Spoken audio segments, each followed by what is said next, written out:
Where is...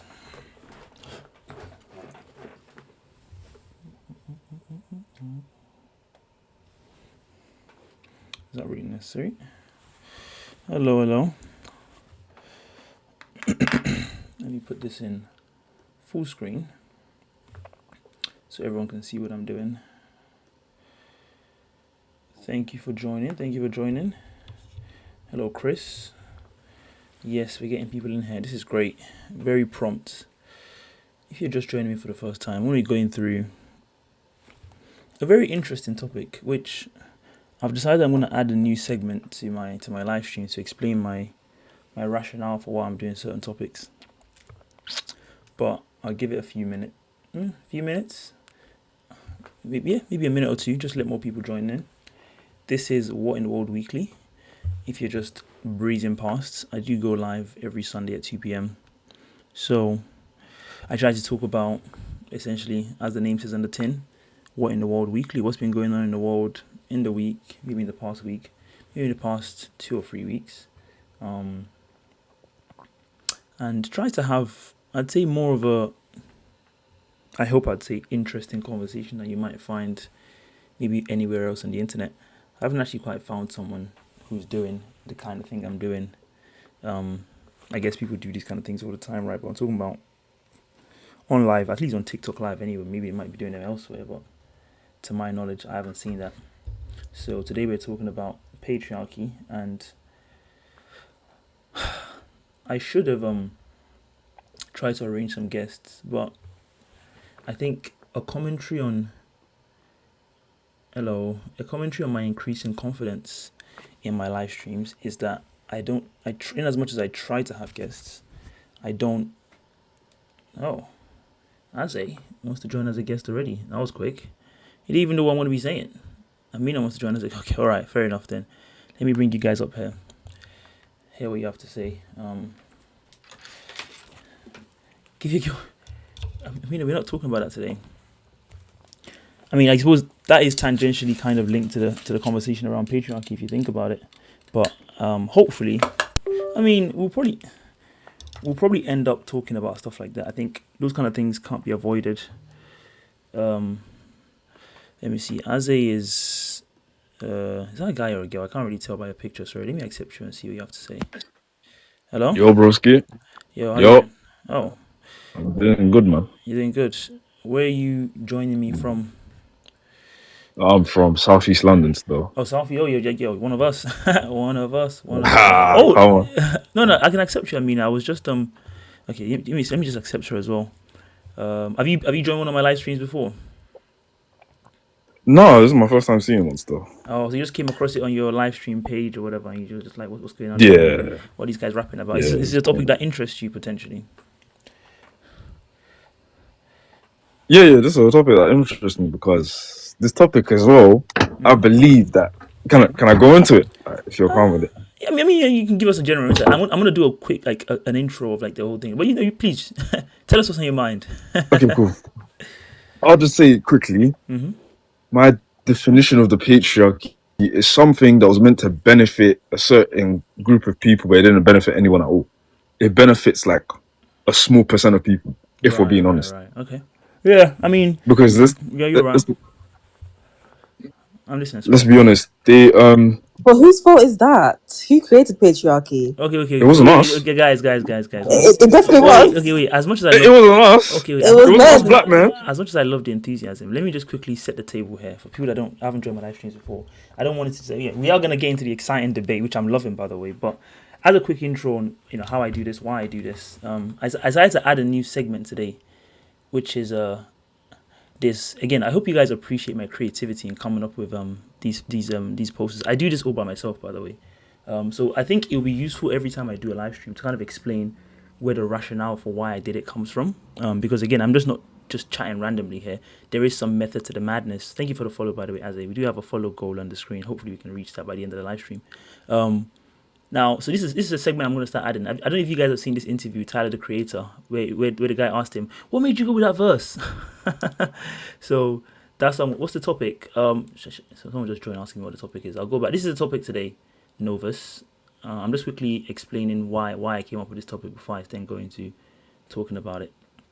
Oh, Amina has to go. That's a shame. All right, we'll speak to you later, Amina. Hopefully you can join us soon. This is a topic. You can still see it on this screen here, maybe just a bit smaller. Maybe I should zoom into this. Can you see that? There you go. No, Novus, give me a second, Novus. Let me just quickly, bring. I was talking about those tomorrow. Okay, yesterday. Okay, let me just quickly explain, the rationale for what I'm doing, and then I can bring you on and we'll talk about this. And also, I do want to have some girls on to kind of talk about this. Obviously, I don't want all guys just talking about patriarchy. It seems a bit counterintuitive. Anyway, you guys know the whole Dami and India conversation has been going on for the past few weeks. I did a couple of videos around that went semi-viral, and a lot of girls have been saying stuff like, "Yeah, but whose fault is it? Who created this system?" And they've been referring to this system, which I guess they mean by patriarchy, this whole time. But when I started to break it down, or just thinking about it a little bit, it became obvious to me, like, it's not so obvious what system they're referring to is. Like, this system as a general thing, and you've heard that on like Twitter conversations for the past, I don't know how many years have been going on, that, oh, men are the ones that are responsible for creating this system and it benefits them, etc., etc. But I feel like when people say stuff like that, they might be referring to a system that existed, I don't know, in 1926 or 1826.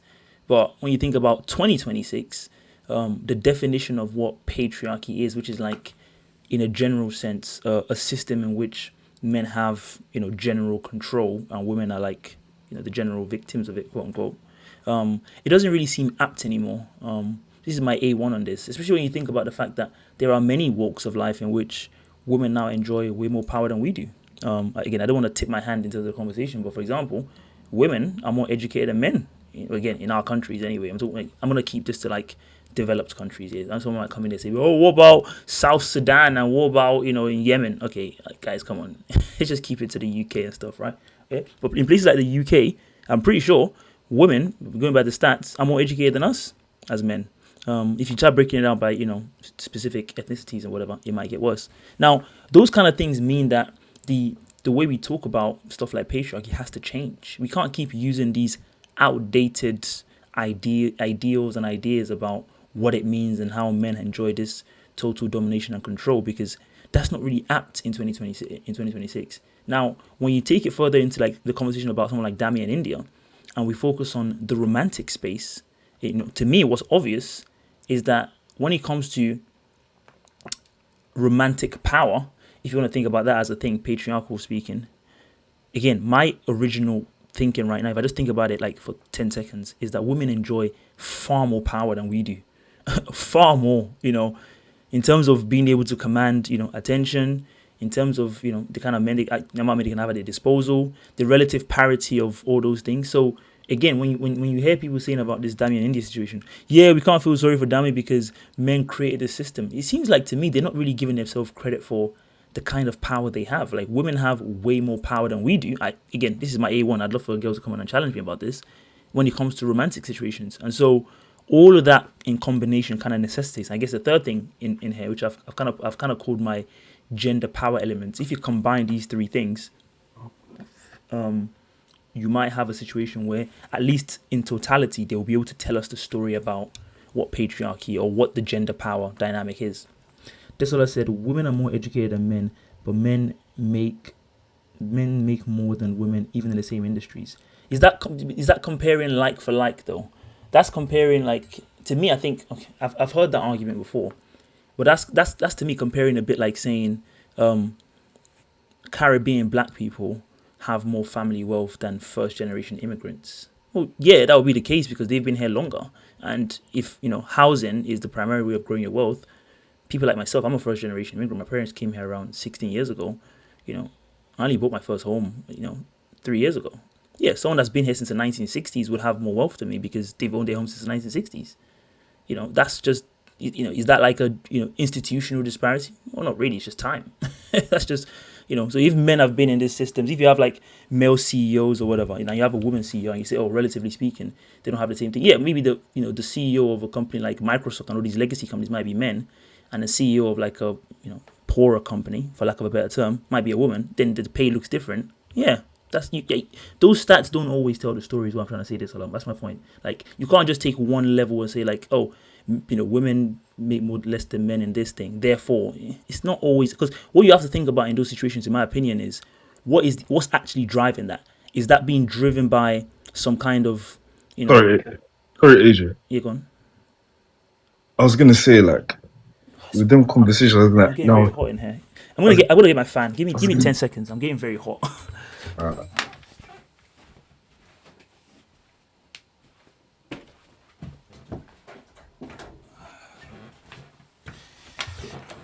All right, talk to me. Sorry. I was gonna say that argument of someone's getting paid more in these industries in this day and age, especially in London.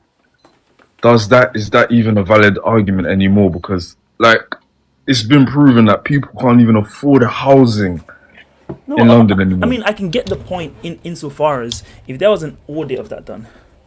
Desala said, even after schooling, certain subjects weren't even available to us. Again, probably a fair point. I guess this is why I'm doing this, and hopefully you can see if I start going through the first one. Thank you guys for leading me into it. Economic power. What I'm trying to do here is to kind of do a comparison of, like, if the aim is to define patriarchy in 2026. Now, I've chosen 1926 simply because it was 100 years ago. I don't know, it could be 1826 or 1626. But the aim of this is trying to say, what did patriarchy mean back in those days versus what does it mean now? This is what I said. I went to an all-girls school. We had textiles classes. Guys had robotics. Fair point. I mean, there is a need to probably democratize to the extent that these things are not already easily done that way. And maybe there's some preconceived notions. Put me up. Oh, did you ask? I would say this is raring to go. Go on. I cut you off. I would say back in the day, 100%. I agree with the woman. It was way pushed more for men to do more. How do I say it? More labor jobs, and women have to stay home, which I don't want to agree with, obviously. Which is what hindered. I would 100% agree with women. It hindered them because having to make men do all the labor and then telling women stay at home, and then after you're surprised that there's a big wage gap now, and now you're surprised that the group that's marginalized, they're complaining about their wages. I'd be like, but you man basically like held them back for no reason. We wouldn't be having this conversation if we both worked in the same industries and we're both making the same amount. But you're pushing ideologies of, oh yeah, women need to stay home. I've even learned that even though there were certain women still working in labor, there were plenty of women who were single and working in labor. The media were not pushing those women. They weren't pushing them because it wasn't what was perceived as right at the time, if you get what I'm trying to say. We'll get into the social authority thing in a minute. Desala, let me bring you in here. I can see you've come in with fire and brimstone. I love that.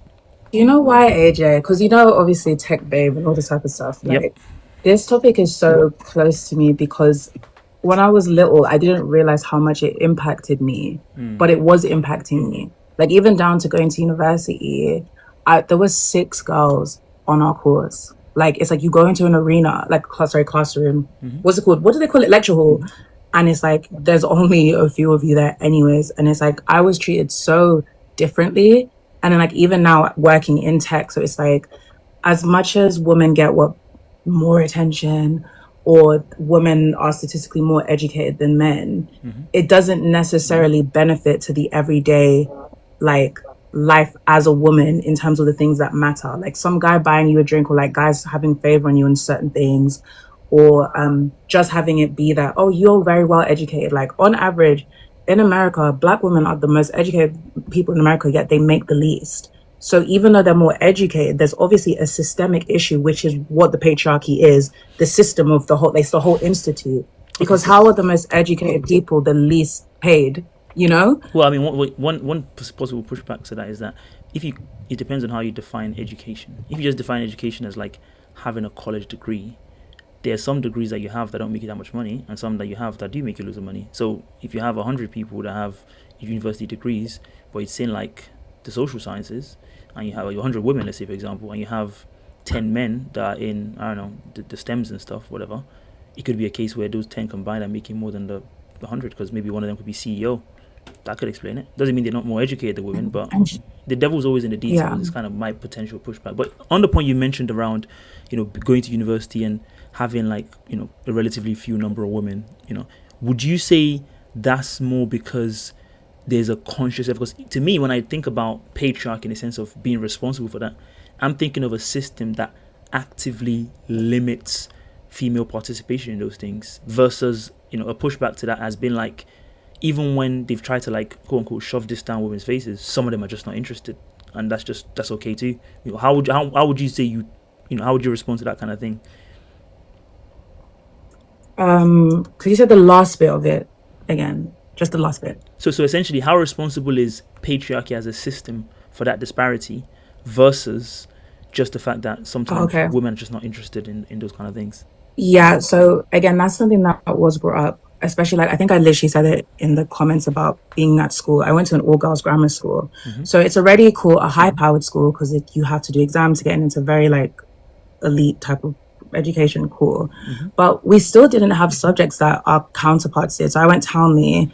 Our boys' version of the school was BEVS, and they had robotics, engineering, and electronics, but we had textiles and like textiles and food tech, etc. And it's like nobody took it seriously back then. But I think for me to even get into tech, that wasn't something that was available for us yet. Like we had ICT, Right. we didn't have computer science yet, but boys did from the beginning. So if from infancy something's only available to boys and then something's also available to girls, it's like you're gonna have people, you're starting us back first. So yeah, we had science, maths, and English, but I think something, especially now, looking at the world now, why didn't we have engineering?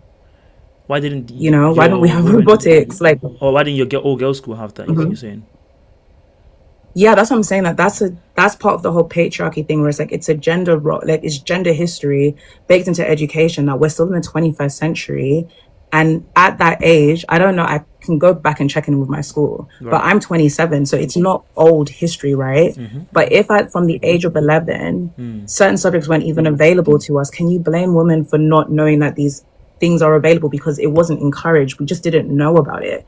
Even me doing computer science, I was one of the few people that picked it because they were like, again, in an all-girls school, because of what has historically been done and because of how intimidating the industry is, they know that for certain girls, like just the intimidation alone is enough. Like when I was struggling really bad at maths, and my head of year, she knew how passionate I was about technology, right? And she told me like, Desolate, if you're going to go to university, you have to get good at maths. And the industry is already so male dominated. You need to be better than your male counterparts because it's going to be harder for you. I thought the babe was exaggerating. I did get better in maths. Like my mom got me tutoring and all that type of stuff. But even with going to university, I was treated so differently.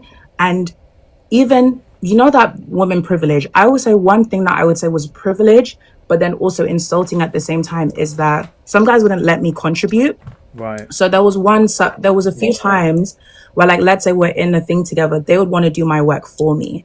So, but no, it's okay, we'll do it. And like, you're thinking at the time, like, okay, that's sweet, but it's like, I still want to learn, like it's our project. And also there's a part of me that thinks, are you going to throw me under the bus? Like you're going to do my work for me and then say, Jessica didn't do any work, Yeah. But I think a part of it was, why is all the boys doing it, but the one girl in the group, you're saying I don't have to do it? Like, no, don't worry, we'll do it for you. Oh, no, it's okay. Or they'll give me the most easiest part of it to do, Yeah. So it's like, that was me seeing that in my day to day. Yeah. And that's interesting because I guess on some level, depending on how serious you are about it, obviously you were very serious about it. Some people interpret that as flattering, right? Which kind of gets into maybe some of the other points I've been making, which is like, would you say like there's an element of, again, going back to like 1926 versus 2026, it sounds like, and you can push back on this if you think I'm wrong, what you're describing is more like attitudes and kind of entrenched kind of beliefs as opposed to like an institutional thing. Like it sounds like, but it is the institution that was built that because of that history from I guess 1926 or whatever, people still have those attitudes to it. It still affects us on a day-to-day basis. Because even something as simple as, I guess you could say it's flattering, if I don't do my work and I don't understand it, if I had to do that in a workplace or like when the exams come up, I don't actually know, but it's because you don't think either I'm serious enough or that I could do it and you don't want to sabotage. I don't know what it is, right? Because you could say it's flattery, but a big part of me feels still to this day that it's just that they don't trust my ability to do so. I was belittled so much. Like, guys would think I wouldn't understand stuff, but like, oh no, it's pretty hard though. Oh no, you might not get it. And it's like, I've been coding since I was 10. But I don't look like somebody that's been coding since I was 10. So they don't treat me like that. But there are guys like, your first time learning how to code was on this course. I've been doing circles around you guys for ages. But because I'm a girl, I have a very preppy voice. I wear pink all the time. Like, they just see me as very ditzy. And then my experience was different. But it wasn't so different to the other women too, because other girls went through the same thing too. But would you say that's institutional? That just sounds like a group of boys having like preconceived notions around who they expect to be, you know, the best coder in the room. Is that institutional? But it is, because it's like, let's say if it was black people and you just assume that the black kids don't know something, or you treat them differently, or you don't let them get involved in certain things, you would say that's still part of institutional racism because it's bled down to an educational level. No, I wouldn't. I would say that's bias. Like, some people have bad notions around, you know, people they expect to be X, Y, and Z. I don't know if I'd call that. To me, that sounds the opposite of institutional. Institutional would be like, I guess in 1926, some schools weren't accepting women because they were like, yeah, we just don't do that. Or like, you know, if you want to go back to, again, I didn't want to bring this into like countries like Africa or whatever, but where they will say something like, you know, yeah, women shouldn't be doing X, Y, and Z, as opposed to like a bunch of people in the classes, like, you know, you're talking about your, you know, whatever, or maybe a lecturer having the negative idea around, you know. So the reason I'm trying to, I guess, stress those differences is that if we think about economic power in terms of relative gender power, right? Like, economic power is one of the aspects that, if you think about patriarchy, you can say men enjoy more economic power than women, therefore the patriarchy is a thing. In a world where what's left of that is not any institutional barriers, but just people being, I guess, having some preconceived notions or whatever, is that still, I don't know how to put it, is that just what I'll describe as natural patriarchy, which is, bear with me here, which is like animals have patriarchy, right? Like, lions are, you know, I guess patriarchal, you know, elephants are matriarchal, in as much as even if you try to consciously remove all the power imbalances between them, do you think that will ever change? And again, I'm not saying that as a chauvinist, like, you know, we have the power to do, you get what I'm saying? Like, maybe some of these things but it's like, you know how you know how you said that like things are natural, or like when I compared something, you said they're so different. The difference of animals is that we aren't animals. I mean, like, technically are animals. LOL, somebody's even asking me about transitioning into tech. I get this all the time. I'll talk to you later about it. Send me a DM. But what people, and it's like, we've seen history so much. Animals don't have that same perspective, right? And it's like, I think the same idea could be said for like species within animals being treated differently to one another's. Like, let's say one is bigger or a different color, and I think that's where we can now say, well, as human beings, aren't we like animals, where we see races differently and superiorly and all that type of stuff? So I think it's a dangerous route to go down by comparing us to animals. I know that patriarchy, you're right, like the way that patriarchy is upheld is because of the primary power of what it be, but it's just that the patriarchy trickles down into everything. So it's not just like leadership, and I know you're saying leadership and economics, but then it also comes down to like social interactions and just like moral, like just how we are, like in terms of morals and authority. So it's not just economics and political, like even down to the university thing, right? If from a young age all these girls didn't have access to tech in the first place, like we weren't provided it, right? When you now add 10 years to it and we're all in university, there's a clear difference because we're not here. So for guys that never saw girls doing that, why would they be nice to us about it or think that we understand anything when they've been doing it before us? Why have they been doing it before us? Because of the patriarchy. We didn't get the option to. Okay, now maybe a follow-up question for you then, which is that, again, I don't know if I want to say there's studies on this, but I feel like I'm pretty sure there are, which is that if you were to take a group of 100 men, and also anyone in the audience, especially women, like not especially women, exclusively, if you don't mind.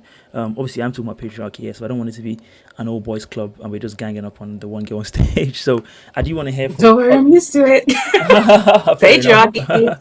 I do want to hear from I other can hold women. my hand, don't worry. Come and give us your thoughts and perspectives. We are doing the economic angle here. We're going to be getting into the dating and romantic, which is probably going to be a lot more juicy for you guys. But as always on my live streams, I do try to cover stuff with a level of depth. So we have to do the serious, quote unquote, boring aspects of it as well, which is the economic side. But I will be getting into, the what romantic. is the economic side? I guess the economic side, as I generally see that, is stuff like this, which is like, the gender pay gap and all that kind of stuff. How far does that go to explain, like if you say like, oh, the whole is a great polite. Thank you so much. That's such a nice compliment. This is why I do these things, for some self-aggrandizement. Thank you for validating my ego. So as a reminder, these are the three elements of gender power that I've kind of summarized, which is like, hopefully between these three, if you say, for example, men have more economic power than women, men have more romantic power than women, men have more social power than women, these three things to me capture the essence of the power imbalance between men and women that we describe as patriarchy. So I broke them down here, and I feel like it would be a great way to kind of talk about it and say, if we look at economic power, how much relative power is there? Because my theory, if you didn't join at the start, is that the patriarchy we talk about from the 1926 or maybe 1826 is not the same as the patriarchy we have now in 2026, which is why I did a define patriarchy in 2026, which is like, what is it now? Anyway, I was going to ask this also. As I did all that, if any girls are in the stage, in the audience, I want to join me, please do let me know. Now, a pushback question for you, on that kind of element of, okay, there's still this disparity in stuff like tech, because, for example, you went to an all-girls school and they didn't incorporate that in the same way they incorporated it for the men. I'm pretty sure I've seen stuff about this, which is like, if you took 100 boys or toddlers, that are male, and you took 100 that are female, and you fed them exactly the same, messaging and conditioning or whatever, you would still see a disparity in the ones that will go towards those kind of things you're describing, the tech and all the maths heavy stuff, versus the ones that will go to, versus the women or the girls or the toddler girls or whatever you want to call them that will go into that. So that argument kind of suggests that there is some element of nature to it. How would you say we then define the perfect balance, right? Because there's some women that they're not interested in tech. Like, that's just, they actually just do like pink stuff and makeup and whatever, and that's just who they are. How would you say we find the balance then? How do we know if we have, out of those 100 boys and girls, if 50 of the guys go into tech, but then 10 of the girls go into tech, even though they've been fed all the same things? Where would we know what the right line is to be like, okay, this is just a natural setting versus this is because, the women were deprived of this kind of tech exposure? Okay. So you're talking about, in theory, you're not saying that, like, because the reason why that isn't, and not that it's not easy to say, but the reason why, if you were to still do that, it's about what they interacted with from early socialization. Right. So, for example, with children, you've probably seen little girls. We have dolls.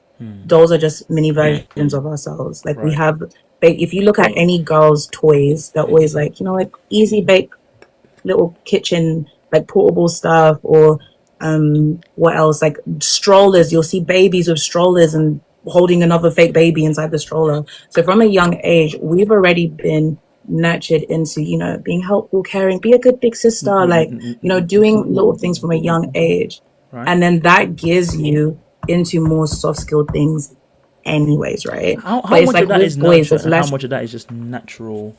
Because there is a biological difference between us, right? Wouldn't you admit? Like, there's obviously factually, right? Women are just more emotional than us because of genuine some hormones that you guys have more than we do, right? That's just a fact.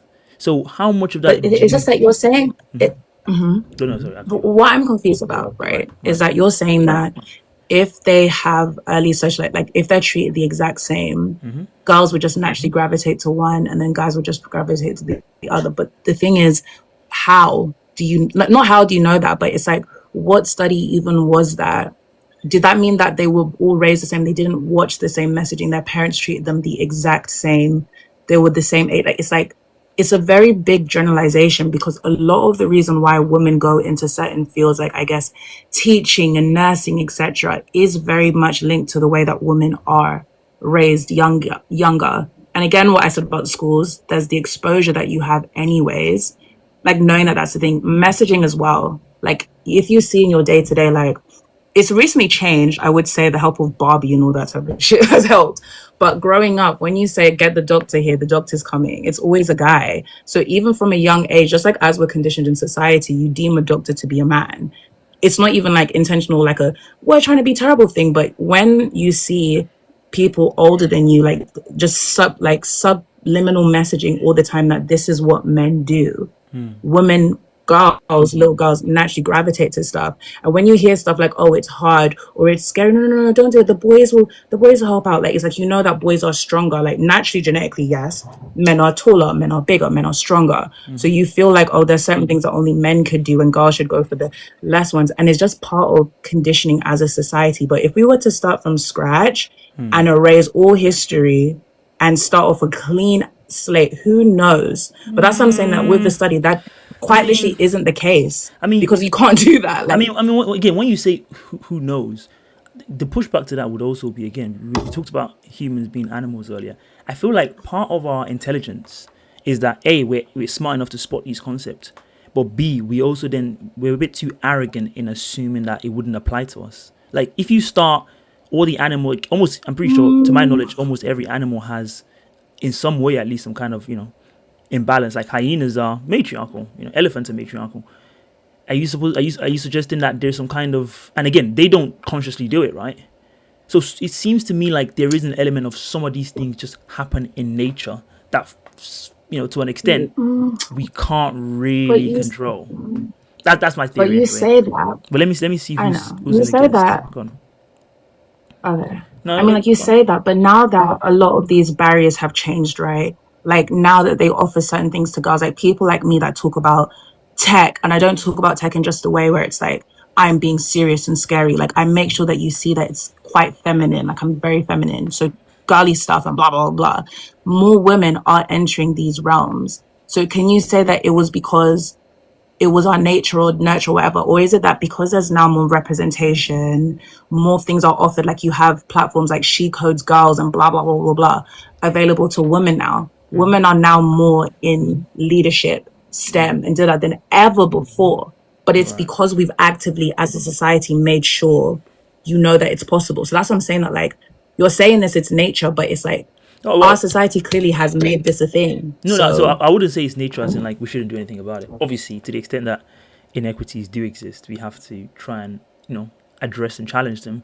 But my question is, I guess, around if we're talking about it still in the 21st century, when do we get to a point of relative parity where no matter what we try, like can you imagine a world where in 2,000 years women have more economic power? All these CEO stuff you're talking about, there's more women than men. I think we don't even want more. I think we just want to be equal. No, I'm not saying like that's what you want. I'm just saying, could you imagine that being the case?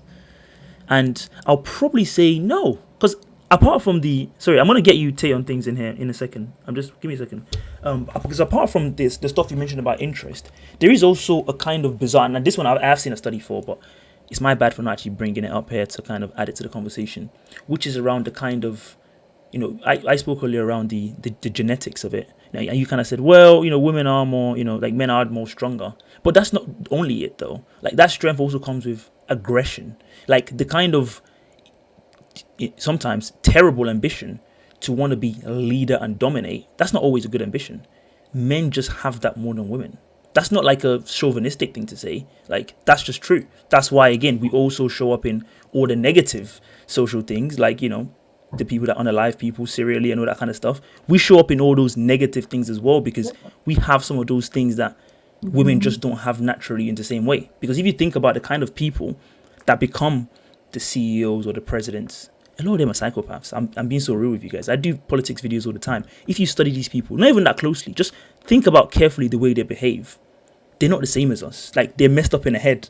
Like emotionally, their balance is completely off.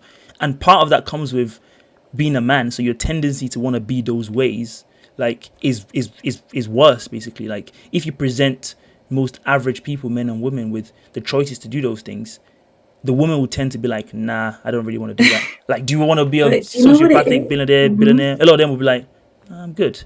But the men are delusional enough. No. Oh, go on. You want to push back? You disagree? Like, because from a young age, like, especially like if you actually, I don't know if you've seen it, but you know, like when we have our period companies like Always, right?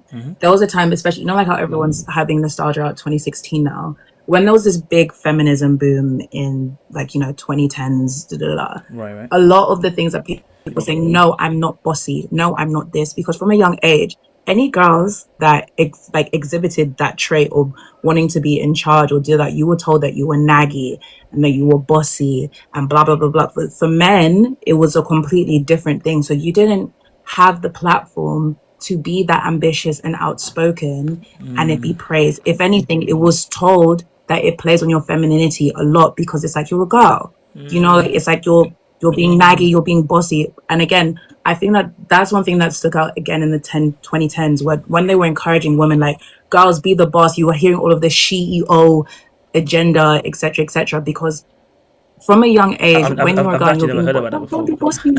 Shio. But what I'm saying is that because that's not your world, do you get? No, it's like I'm saying that as that's what I'm pointing. It's funny. yeah. Like I was like, that the marketing Because it's like mystery as a woman, that was a very big I mean, like if you literally look it up, as a woman, there was a time where we were being empowered a lot to like go for all of this stuff, like starting businesses and rah rah rah rah. But the main key messaging is like, no, you're not bossy, you're ambitious. Because even there's a term, literally, it's a very corny phrase now, but people had it on like t-shirt stuff like, I'm not bossy, I'm the boss.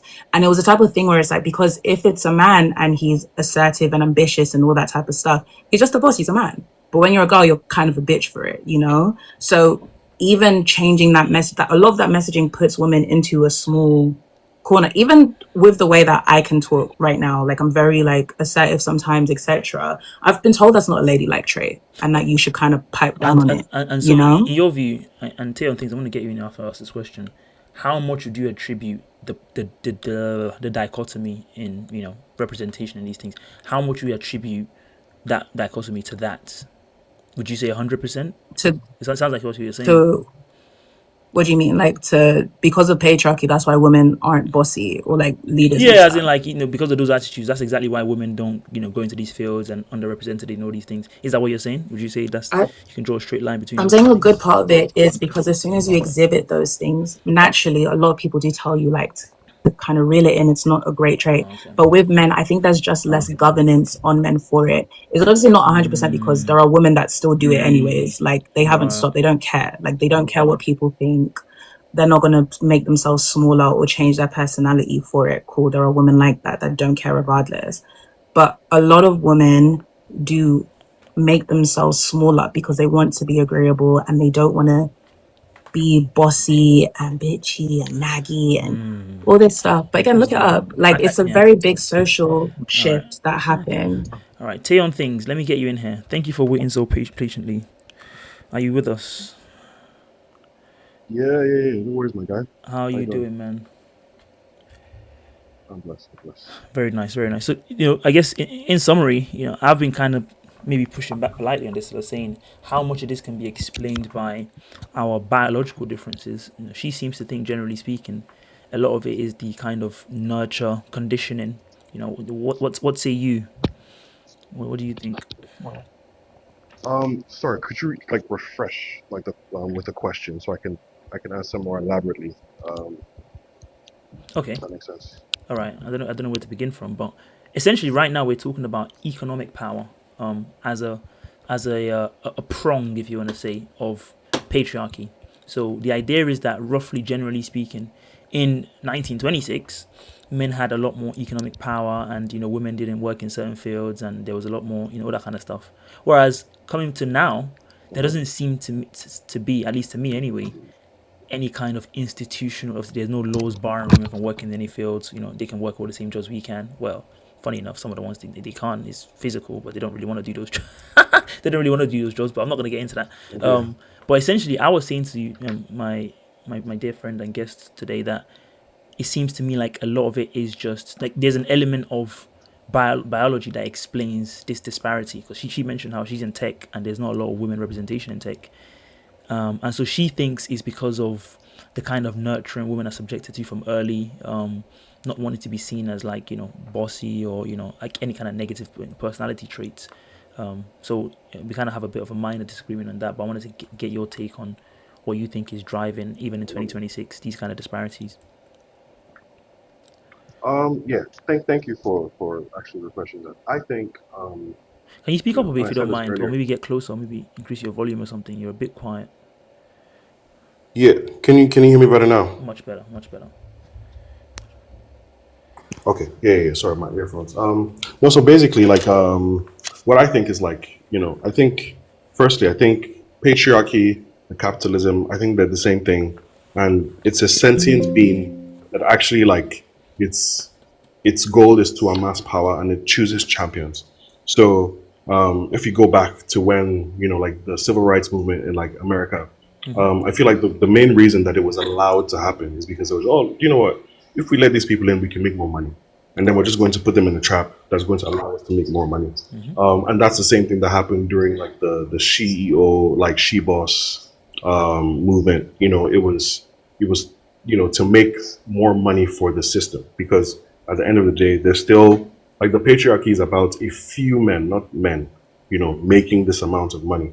So I do believe there are biological factors, but I also just believe that the system that kind of amasses power has made sure that everybody, the person that they're championing the most, is going to bring them the highest level of capital. So I feel like, for example, like with women, now women are getting a lot of shine, and they're being in more positions. The company I work in, it's like 70% women, and it's because it's more agreeable to the times, And then you have more men being like disenfranchised, but you also have women who want to get into these spaces, And also, to speak to one of Desola's points, she mentioned about like like in STEM, and how like it's difficult to how like not a lot of women are in those spaces. But I would argue that the goal should not be to have an equal amount of people in a space, but to have people that are willing to actually go into that space and work. And so, and I'd like I will say this as well, not to actually like go against. Let me not sound like I'm like against women, because like when you look at like the options that women have, they still have the options in the quote unquote pre, let's say like Me Too, of like to like get married and work, and to possibly even have like like a boyfriend that would pay for everything and stuff like that. So you have those options, or you have the option to Don't go prejudice into. my next topic. Okay, sorry. Yeah. So, or you have the option to like go into the workspace and face the cutthroat world that it is, because it's very cutthroat. Sorry, yeah, I'll just end there. Okay, this is, do you wanna respond to that? You don't have to, but Hey, yeah, I think it's a good point. I do agree. I don't think that it should be like, oh, we're just trying to fill a quota of women, so there should be this amount of women in the same fields. I definitely think that people should go to where they want to go to, and they should be the most willing people in those spaces. I think the reason why it just affects a woman is just letting them know that they have the opportunity anyway. It's like, I think as long as girls can get into it, that's the most important thing. Not that it was just like kind of siloed away and we didn't have any access to it. And yes, like I think with the whole like if you're lucky enough to have a man look after your life or whatever, like that's also a great thing for women if that is possible. It's not the average person's reality though. And I think that's just like in terms of like traditional gender roles, blah blah blah blah blah. If people want to still, I don't think traditional gender roles are a bad thing either. Like if people want to do that, if that's your ministry, then that makes me yeah, but happy. wouldn't If you then that say dynamic like, works between you and your partner. it sounds like what you were saying earlier is like, if there are people that choose that, how much of that is just because they've been conditioned to, as opposed to like even when they have all the choices available to them, they just choose to do that. How it's I think it's definitely about your culture. It's definitely culture driven and religion. So it's just about your culture and religion, really, because in some cultures, that's just the way that it always has been. And that's the way that they want it to continue, whether you agree with it or not. Some women don't even want it, right? But that's what they're into, or that's what they were born into. So they didn't necessarily want it, but that's their culture. There are some women that are like, well, obviously, I like my passion. There are loads of women that are traditional women, but they still pursue stuff on the side as long as they've got like the platform and the husband allows them to. on the side. But the whole point of feminism is to give people choice, right? If you choose that the old ways are what you want, then You should be able to do that, but as long as no one's getting hurt, all that type of shit. You know what I mean? Like, as long as like it's no one's getting hurt and like you're being forced and abused and all this type of stuff. If you guys prefer a traditional dynamic where you want to cook and look after your kids and you don't want to be involved in work, and you have a husband that wants to provide and doesn't want them affairs, like, you know, some people just like being providers and stuff. Like, so in terms of equal opportunity, then, isn't the fact that, I guess it's a challenge to you, the fact that we have more women being more educated than men, a clear example that opportunities have kind of equaled out? Because those women could choose to study whatever they want. By the way. Why do you say I'm that? telling you, I'm in the thick of it. Like, I'm on the front lines. It's not equal, like, at all. Like, I would say that more women are being aware of it, but even again, down to all girls' schools, like, things are still not equal to their male counterparts yet. It's just because of tradition. That's all that it is. It's not necessarily because of anything serious. It's just because it's tradition. Job applications. Like, there's many reasons why it's still not the same. But what I would say is that women being more educated is, one, tied to the fact that we're allowed to now, and two, also tied to the fact that a lot of women that have come before us they've documented it, they've told us not having an education kept them in bad situations. Because you can't read or write, or you don't have a good job, or whatever the heck, even though your husband's abusive, or even though he's out here with the whole town, you quite literally can't leave because you can't create a life for yourself. So that's a very big push into why a lot of women have been advised to get into education, get your degree, even if you're not going to use it, because it's a safety net. And I know that for some guys, they find that annoying because it's like, oh, so you have a safety net and I'm the whatever. But it's like, yeah, because you need protection for if it goes left. But I mean, it seems like on the one hand, you're admitting the world of opportunity that exists, but on the other hand, you're basically dismissing that it does exist. Like, that doesn't make sense to me. On the one hand, you say, what do you mean? There's no equal opportunity, but then you say, like, well, actually, a lot of women have been advised to have degrees now, which is why they do, and they have more than men because, they realize how good it is. So which is it? Like, do they have equal opportunity or don't they? No, it's still both, because those two things can coexist at the same time. Because you can, again, the people that have a man that is going to look after them is not the majority. That's a minority of people. So it's like, if you have English, if you enter the relationship and you want to go down a traditional dynamic, people before us have said, sure, do what you want, but still have a safety net in the background by having your education. It's very hard to go back into the working world when you don't even have a degree, So it's like, people are just advising women, you need to have an education as a backbone. That education, women being more educated than men, because of the systemic issues with the patriarchy and the way that these institutions are step up, even still, that is still difficult for women to get certain opportunities. So either way, it's like, it's not Novus is saying it's a contradiction. The thing about life is that two things can coexist at the same time. It's called nuance. Like, it's not because let me get Tate. You guys are well educated, nothing can happen. Tate, tell me what you think. Man, I hear you. I disagree. What I think, trigger warning, a bit of, raw thoughts coming. I think, like, us human beings across the aisle, like male and female, we've become mentally weak, and we are so susceptible to, like, influence. Why you say fuck me for? No, it's the truth. Because what I realize is that, like, we find it very hard to be actually individual, right? Even though we live in an individual society, especially like in the West, right, or the global North, everybody's kind of like, they have their own house, they're doing their own thing, but people are not their individuals mentally. Because when I hear people say stuff like, "Oh, we need society still teaches us," like, by the time you turn, I'll give everyone grace, 26, maybe 24, you have the internet at your fingertips. And when you look at it, right, it's not completely like balanced, but there's no such thing as like equilibrium when it comes to like, opportunities, right? So like now what you have is that when you go to like universities, you go to any major like city in Europe or in America, you have opportunities, grants, safe havens, communities for women. And they're giving these opportunities. Does this mean that women have more opportunities than men? No. But does this mean that women don't? This is the safest period for women in history of life. But the only thing now is that you actually have to like decide, that I have these opportunities and I need to work towards them.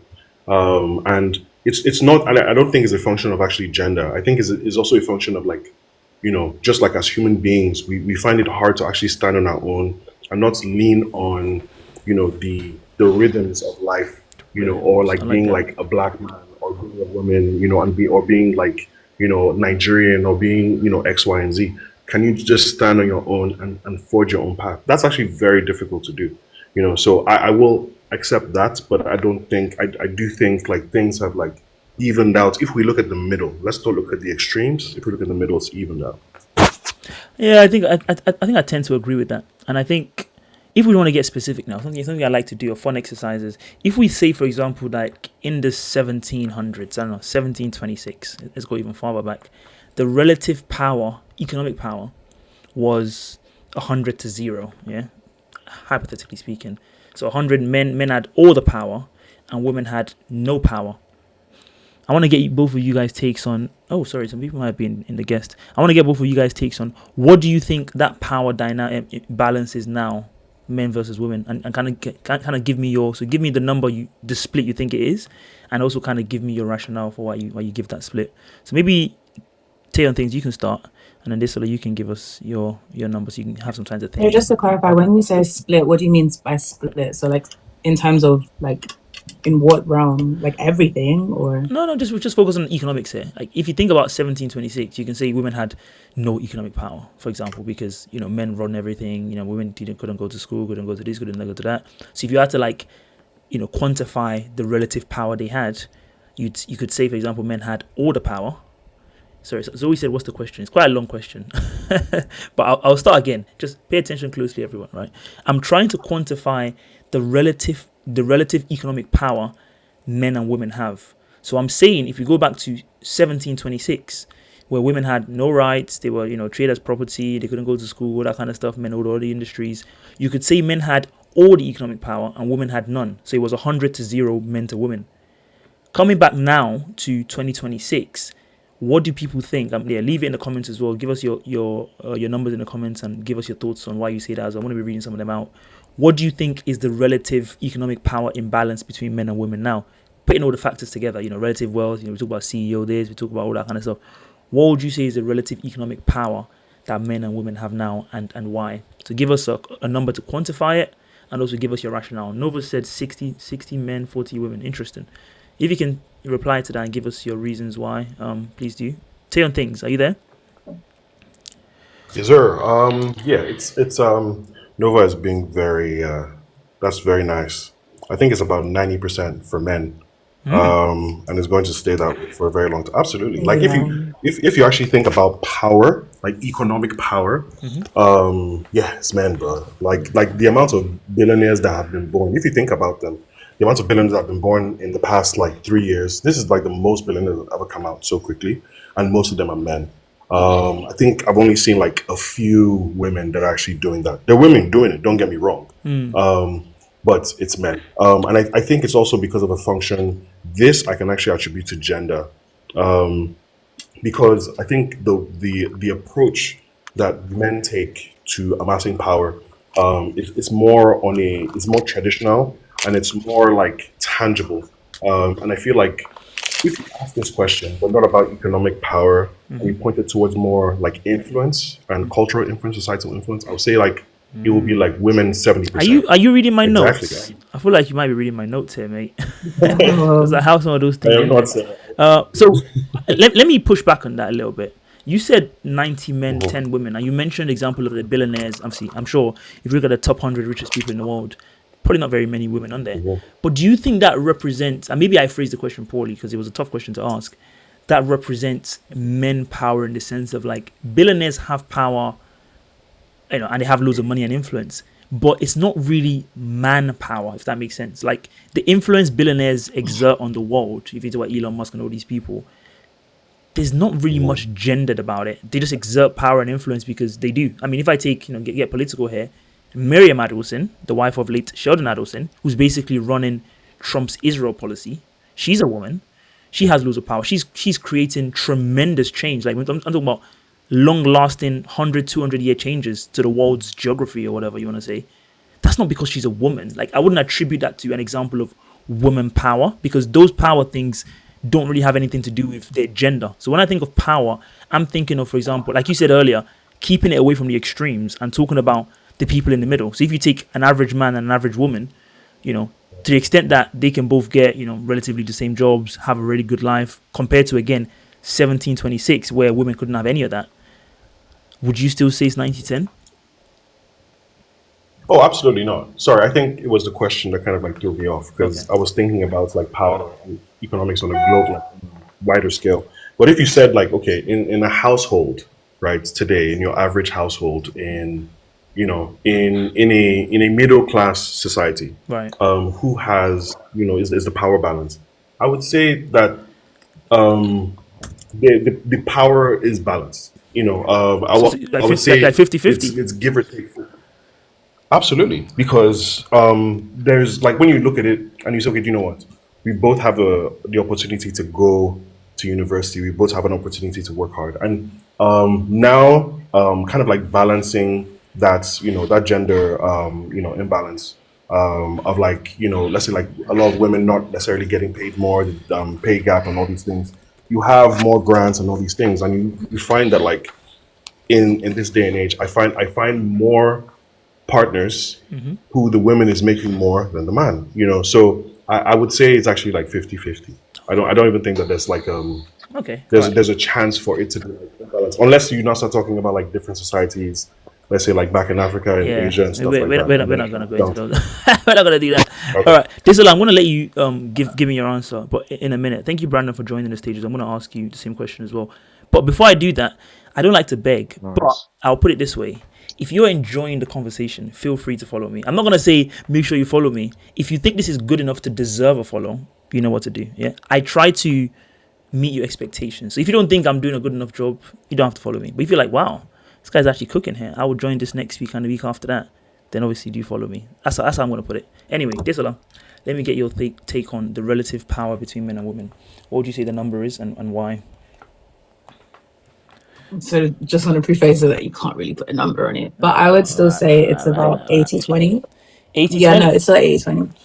Okay. Because I think that with your conversation as well, when it comes to women of work, you also don't acknowledge the part about childcare and women once we decide to have children, right? Right. So it's like, especially me right now, I'm turning 27 next month, and there's so much pressure to like get to the pinnacle of how much wealth I want to acquire before I decide to settle down, because that's not on my mind, right? As a woman, once you settle down, statistically, wherever you land is where you're most likely going to stay. It goes on like a horizontal type of growth, less of a vertical one. So if you're going to make your rise, you need to make it now. Right. Whereas my amazing husband one day, once we get married, he is statistically likely to do better in life. Like statistically, once men are married, they become more successful. They are now more open to different roles and blah, blah, blah. Women, it's quite literally the opposite. So just because of that, I understand that it's because, your mother and but it's like you both have kids, like you're not doing it by yourself. That's why it can't be 50-50. Because even for normal, average, everyday people, if you got up to 50K and you stopped there, as a woman, you're very unlikely to start earning like 90K and above. But your husband, once I marry my husband, like he's still probably going to do well. If anything, your chances improve because you're seen as like more responsible. You're a family man. You need to bring in the big cheese for your kids and So it can't be 50-50, man. Yeah, that's a very good point. I actually see that point, and I agree with that actually. But so back to my earlier point then, how much then would you say, like, if we get mathematical here, that biology then is the constant? Like, even if you start 50-50, then you bake in the K there, that biology is the K that then sometimes, again, seems inevitable because we can't start having men having children. It's just what it is.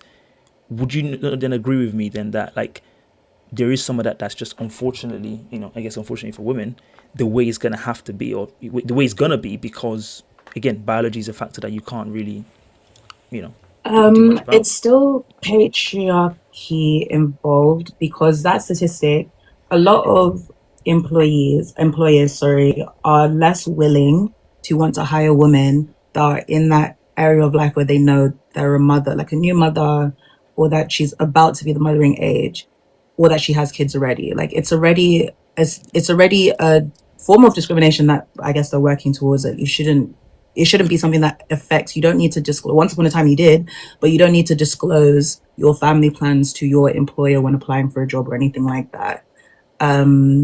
So I guess you could say patriarchy, but the patriarchy is involved in the fact that some employers are less like they're less willing to hire women like that anyways, where they know that you're a mother or they know that you want to be a mother. But hold on, I That think affects you when you economically. mentioned the economic stagnation that women experience once they have children, I thought you were talking more about the fact that you just have a lot of work to do, and so you just physically can't really, like, to the extent, like, you know, in as much as you want to, you might want to try to.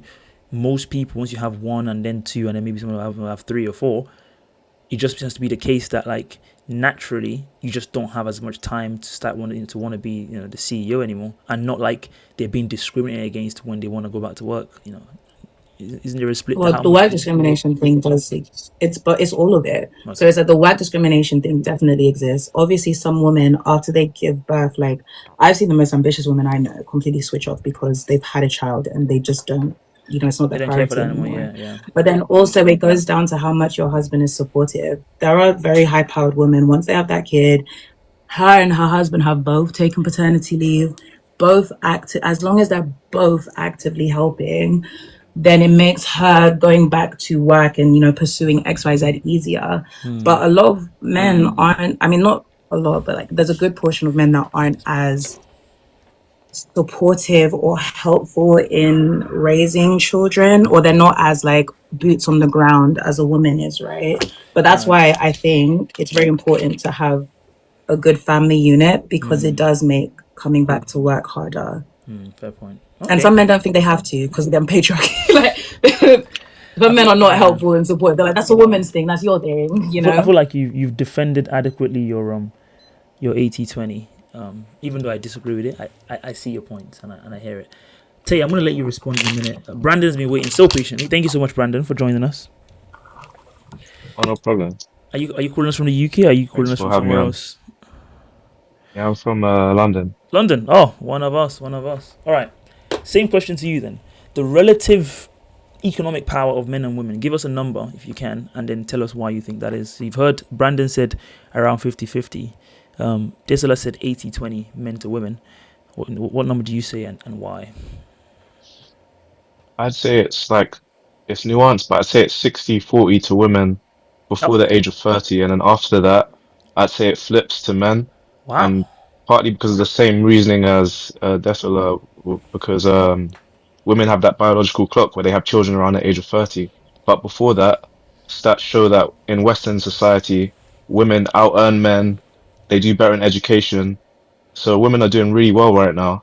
But around the age that they start having children and men start getting promotions, that's when it flips. And you see that men start to earn more statistically. So I'd say a lot of has been done for women, like getting into STEM and stuff. Right. But one thing I wanted to disagree about was or maybe I could bring it up later, was everything being due to social conditioning. Okay, go on.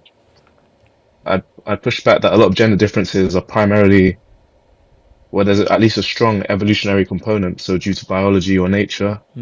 And this is evidenced by something called the gender equality paradox. So this is from scientific studies where they look at the most gender equal societies, such as countries like Norway and Sweden, and they find that there's more pronounced differences in personality types as well as in occupation.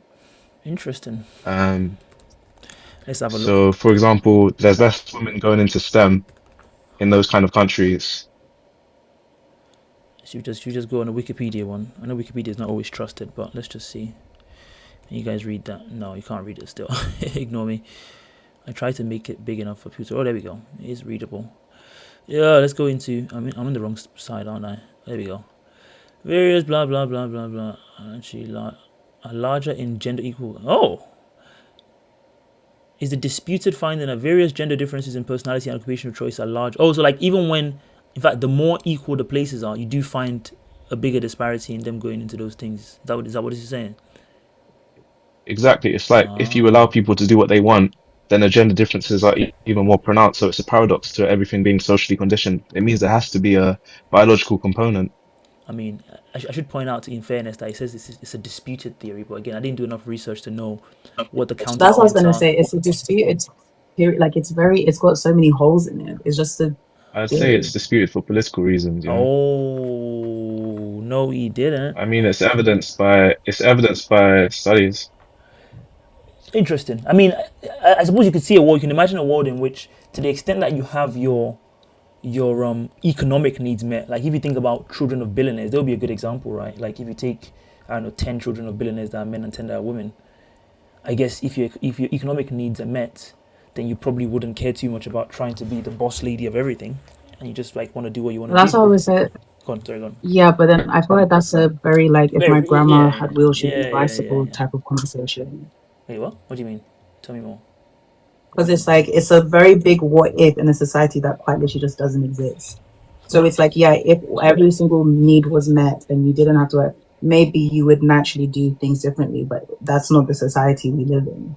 No, but I think that will give us You know? that will give us evidence to how natural that split But is, though. Because if your point is barely. that, I mean, I don't think it's. I don't think But that's what I'm saying. I don't think you If can my ignore grandma it. had wheels, she'd be a bicycle. Yeah, she would be if she had wheels. She'd be No, a bicycle, but that's not happening. No, but I think that study is meant to tell us how much of this is down to, actual systemic issues versus how much of this is down to, like how do you want to put it? Like, for example, this might be a bad example, but like black people, a lot of us are, in, statistically speaking or generally speaking, in more of the lower percentiles of like, earnings and stuff like that. But black people in London are doing really, really well. Now, you might expect a situation where because we're in, we're not exposed to that. Some of our parents are not like, partners and all these fancy people.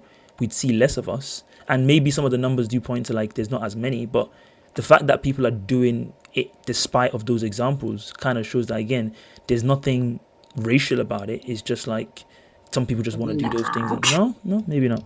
No, as somebody that like in the kindest way, like in the humble way, I earn quite a bit, right? And it's like there's a reason why black people aren't here. It's not something where it's like it's this thing where if we all tried and we pulled ourselves up by our bootstraps, we'd be able to do it. Like the journey is hard and thorny, like it's because of it with the society you live in. I think a lot of things sound good in theory, or like oh, if maybe wait, but the reality is that that's not happening, and it's not happening for multitudes of reasons.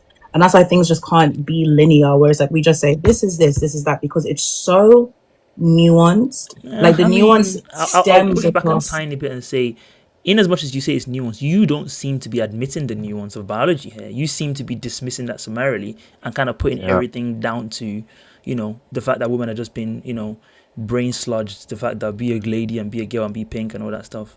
But biology is something that we all kind of have to admit that there is a natural, again, the idea that women are more emotional than us, that's a fact. That's not, that's not because we've been conditioned. I think like even with men, like how people complain about the whole like, I don't believe in the male loneliness epidemic. I do think that's a go thing. Right. But people complain about the male loneliness epidemic, and then they complain about like men's self-deletion rates, etc. Do you not feel like that's also geared by the fact that you guys have conditioned yourself to believe that men have less emotions than women, so that when men do talk about the things that affect them, or men try and speak up about certain things, they're kind of told, or you're being either too emotional like a woman, so they don't feel like they can talk about certain things, or they even dismiss their own feelings, Okay. So it's like the whole like men being more emotional thing, or sorry, women being more emotional than men thing. I think men dismiss their emotions too much. Like you dismiss the existence of men having emotion. No, It's not okay. safe I don't for you disagree with that, as in like men dismiss emotion, but the fact that women are more emotional than men, I'm talking about hormonal stuff like estrogen. That has been linked to emotional things. Women have more of that than men. Obviously, anecdotally speaking, there are some people that are more emotional than others, but there is a biological emotional response thing here, which is again natural. And someone mentioned like the evolutionary aspect. So I'm not talking about like women are more emotional than men in a chauvinistic way.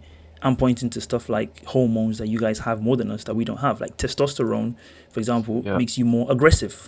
I didn't come up with that. That's just how we are. So if someone says like men are more aggressive than women, that's a fact. That's not because anyone is saying, oh, women are soft and dainty and can't have aggression.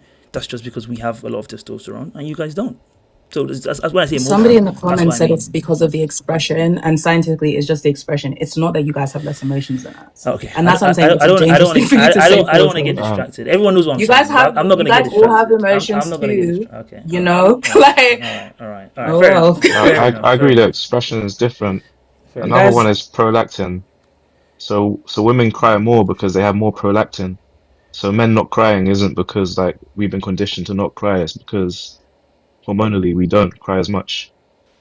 Anyway, I don't agree. That's what I'm saying. That like with especially the male deletion rate, that's why. That's more about our reproductive functions, like like when we're breastfeeding, etc. You guys have prolactin too, obviously, but there's no proof that says that's the reason why you guys don't cry as much. A lot of the men not crying thing is because of the way that you were socialized. You guys are allowed to cry, and again, I think that's heavily linked to why guys feel like they can't now, because when you're crying, they'll be saying, "Wow, this one has too much prolactin in his system." Wow. No, it doesn't work. Like that. Some order. Sorry, I don't want to get sidetracked into other stuff that I didn't want to be talking about. This happens a lot, and maybe we'll have a separate conversation on that. Yeah. When I did it, I think I've done some videos around like I don't know, our views of each other, how men view women and how women view men. I think there's a lot of dogmatic things that it's really like, I think when I say like women are more, again, I don't want to get sidetracked. I'll just do this quickly and I'll move on. When I say women are more emotional than men, to me that's a compliment. You guys don't realize it because you always think about it in a kind of, my mic is broken. I think I muted myself. You guys can't hear me? You guys can hear me? No, you just turned into a robot. Your thing changed when you mute everyone. You now sound all robotic. That's what you get. Is it better now? I sound warped, so I don't know what's going on.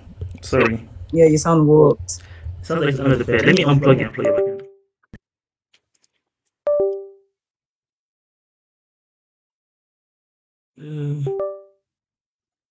Dion, is that better? Testing. 1 2 1 2. Can someone tell me? Or is it still the same? Oh, it's better. Okay, good. Let's go. All right. Let me not even do that monologue because I don't want to start a different conversation or open a can of worms. But in as much as you guys are interested in it, it's doubling my sound. Is someone else have me? Let me see if I have other things on.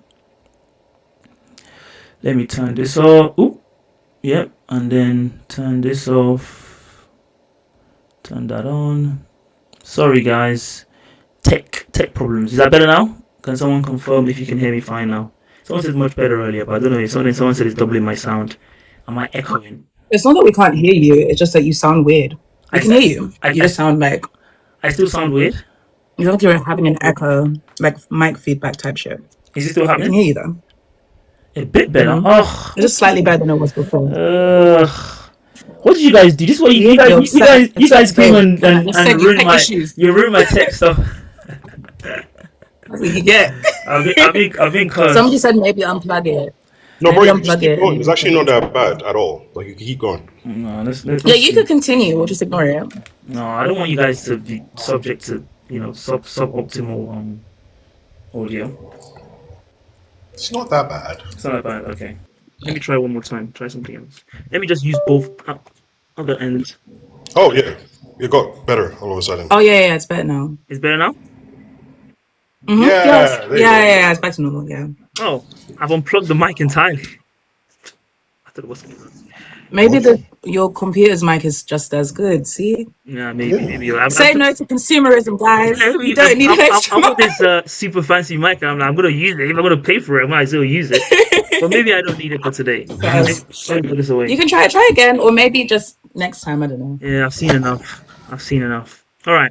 Anyway, I don't want to get distracted and sidetracked into side conversations around the emotional aspect. I mean, maybe we'll get into that in the next topic. But overall, I guess the prevailing opinion is that a sense of patriarchy still exists. people say to varying degrees. Some people say 80-20. Some people say 60-40. Honestly, that's an excellent point on the childbirth and the link to like that depressing incomes and stuff. Because in as much as I can visualize it, I hadn't really thought about it that much. And again, I unfortunately would say like that's just a side effect of patriarchy. Unless you just choose to not have children. The fact that women are the ones that have children and men are not, again, I guess that's an unfortunate disparity, but that's not anyone's fault. That's just how, if you believe in God, that's how God made us. So take it up with Him. All right. Anyway, May very I good. may I just like respond very quickly? To what? Sorry. No, because about the childbirth thing. Because she made a point, and I had asked like to respond. If there's no time, no worries. I could just move All right. past Just it. quickly. Go on. Okay, no. So the point I was gonna make, I wrote this down. Oh, Is that nice. like if you if you look at like the economic power of like men and women average in a home, and you decide to do everything the same, right? So we decide to go. We're working in the same company. We're going to work the same amount of hours, and we're going to work just as hard. In this day and age, a woman will have a leg up, you know, coming up from starting to like middle management. When we get to middle management, that is when the actual like reverse roles will reverse, and a man is more likely to get into like the C-suite unless that kind of like changes. But in the middle, like if you're talking about just like entry role and then going up to middle management to get to like a pretty good position, if we all do the same things, we all have the same power, because it's the same way. Like I feel like having children is a choice. It's a very beautiful thing to have a child, and I feel like you can't downplay like creating like a child. And I feel like women should actually be compensated more for like actually like carrying children, but at the same time it's a choice. It's the same choice to actually get married or to even have a girlfriend, because that also now diminishes your economic power. And I feel like all these things are choices, and sometimes when we look at these dynamics, we kind of like look at how some things affect women, and it kind of comes back to like men being emotional. And I don't think women are more emotional. I actually think men are more emotional, but I think that men traditionally are not allowed to have emotions, which is what causes the unaliving rate, not necessarily just that we don't think we have emotions. It's like from a very young age. I remember when, I think I was about like maybe like 14, 15. And I remember when my dad switched from talking to me like his little boy to like a man, like go and get this shit. I don't know what to tell you, but go and figure it out. And I feel like that is very hard to kind of like switch from that and then kind of still like hold your emotions intact, that like you can kind of like feel through them, because you don't have time to kind of like feel through it. And like my final point is that like I feel like when you're now like in a situation where like I feel like women have a lot of like they've dealt with so much with the actual patriarchy through centuries of it. But now, where things are kind of like getting balanced, it's very hard to kind of like ask, women to say, let go of these advantages while you're also getting these advantages. It's very hard to ask for. So I actually empathize with that. But that's my point. Right. A lot of points made there. In as much as I'd love to have someone, I had some follow-up questions for you, but it has been over an hour 50, almost an hour 20, and we've only done the first subtopic, so I will move on. In terms of trying to define the relative economic power we have now between men and women, I think we can all agree that it's improved from 1926, right? Which is what I originally had had on there. Um, I mean, someone said 90-10 earlier, 80-20. Maybe it hasn't improved that much in their eyes. I disagree with that kind of extreme characterization of the dichotomy. But some of the points made are well taken. All right, let's move on to. I said it's going to be more juicy. We'll see. And again, I should, as a gentle reminder, I'm not going to say follow me, but if you're enjoying this conversation, I guess you should follow me, right? Because I'm the curator of this whole enterprise. If you're enjoying it, yeah, I'm not going to beg you, but if it's in your heart to do, huh? Anyway, the second aspect we're talking about today is romantic power. Now, apologies, guys. When I was fleshing this out, I probably should have done a better job of defining what this means. But maybe I'll try and do that on stage right now. This one. Thank you, Tay. When I say romantic power, what I mean generally is Novo. I'd like to have you join, but I need another girl to join the stage first. I can't have 3 or 4 guys and 1 girl on stage. it doesn't look good for my branding. You know what I mean? Funny enough, actually, a lot of my lives are mostly more women than men. But the fact that I'm talking about patriarchy, and all of a sudden I'm gonna have a 4 or 5 guys on stage and one girl. These are kind of things that can end up on a Twitter thread. Like, get this guy's ass right here. Look at him talking about patriarchy, all shouting at the women. We knew what you were. I'm not gonna let that happen to me. I'm simply too better at branding to know that. All right, romantic power. When we talk about romantic power, what do I mean by romantic power? I don't know if these images kind of do it justice, but I guess again, if we go back to 1926 and we think about the relative choice and freedom men and women had in, you know, I guess selecting their spouses and stuff, right? Um, Marriage was kind of the gateway, if you link it back to the economic stuff I spoke about earlier. If you don't have much economic power, there's not much else to do, I guess, right? Everyone has to get married. It was kind of put in there as like a thing. I've put the church in the background there, or mosque if you're Muslim. Um, and Obviously the church and the institution of church and marriage was very heavily influential. I don't know. I've kind of said a circular thing there in determining that kind of thing, and so there wasn't really much freedom for women to basically, I guess, want to do what they want, even choose not to get married. There was a kind of stigma attached to that. Some people would say to me there was also a stigma attached to men not getting married. I take the point. Obviously, I think we can all agree that there was more stigma for women, and I guess slut shaming and things like that. I think that children out of wedlock, unthinkable stuff back then. You get the idea of romantic power. Now, fast forward to 2026. It seems to me again, if we're thinking about institution versus whatever it is now, there are no institutions that mandates that a woman has to get married or a woman has to choose this person, choose that person. And in fact, what you see now with a lot of I think a lot of us in the West as well, we're experiencing some kind of like record high divorce rates.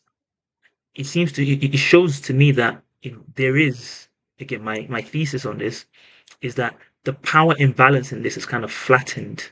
And this is even more, yes, thank you for sharing the life novels. This is even more profound when you think about the whole idea of the inspiration for this whole conversation was the Damien India conversation. If you're from the UK, I'm sure you know what I'm talking about.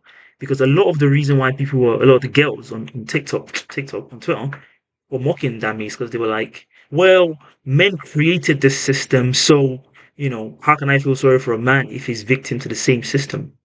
I wasn't really too sure what system they were referring to because I'm not sure what system they're even talking about here. But that also then seemed to me like I'm not sure what kind of power imbalance they think exists romantically. Like, what power do men have in 2026 in a romantic sense that women don't have? For them to say like this is a kind of patriarchal thing that men still run and control.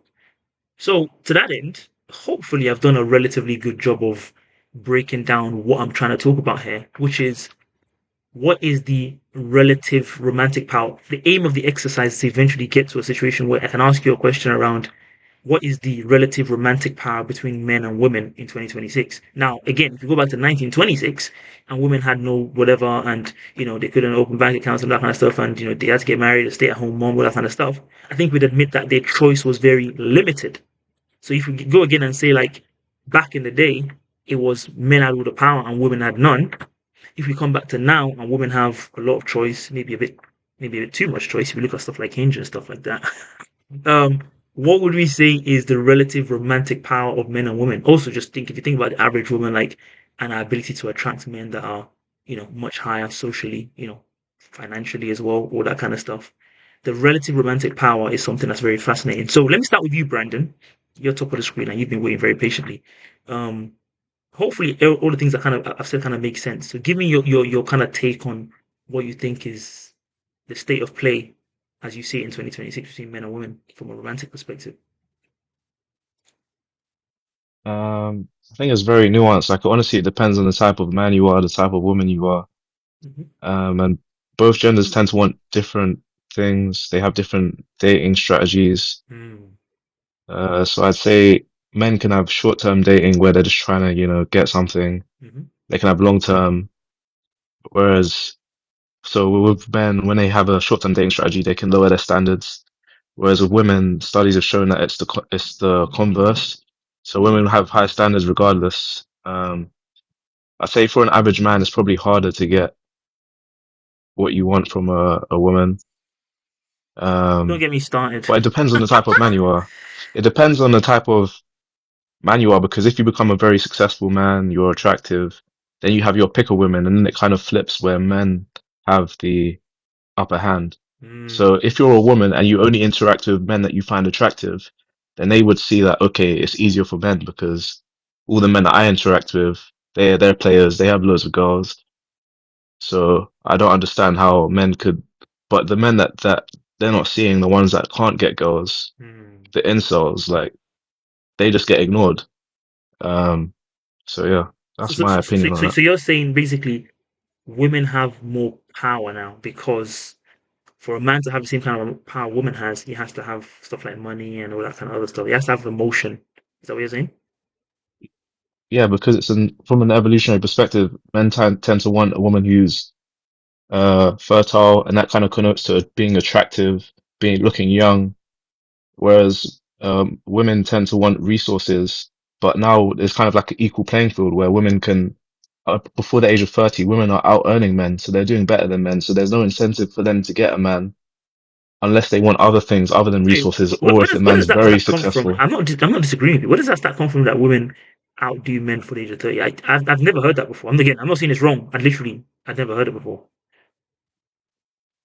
Okay, yeah, I can look it up for you and DM it to you Oh, if you don't mind, if if you you don't like. mind. Yeah, maybe I should just I can flash it up because I know you've mentioned it a few times. And again, because I haven't heard it Yeah. before, maybe other people haven't as well. If you had to do the exercise you did before as well and talk about the relative power, would you say women have more power? Would you say men have more power? Is it 50-50? Uh, Honestly, I think it's too. I'll just play it from the perspective of the average woman and the average man. Exactly. I'd That's a say good from way an to do it. average woman and an average man, then I'd say it's uh maybe 60-40 to women, because women actually I can't really. I'm just gonna say 50-50 because both sides have their pros and cons. Like I Mm, feel like a lot of women, the average woman will feel like they're settling because they don't need anything from a man. So they want a highly attractive option, but they mm, can't get a highly attractive option, so they have to settle.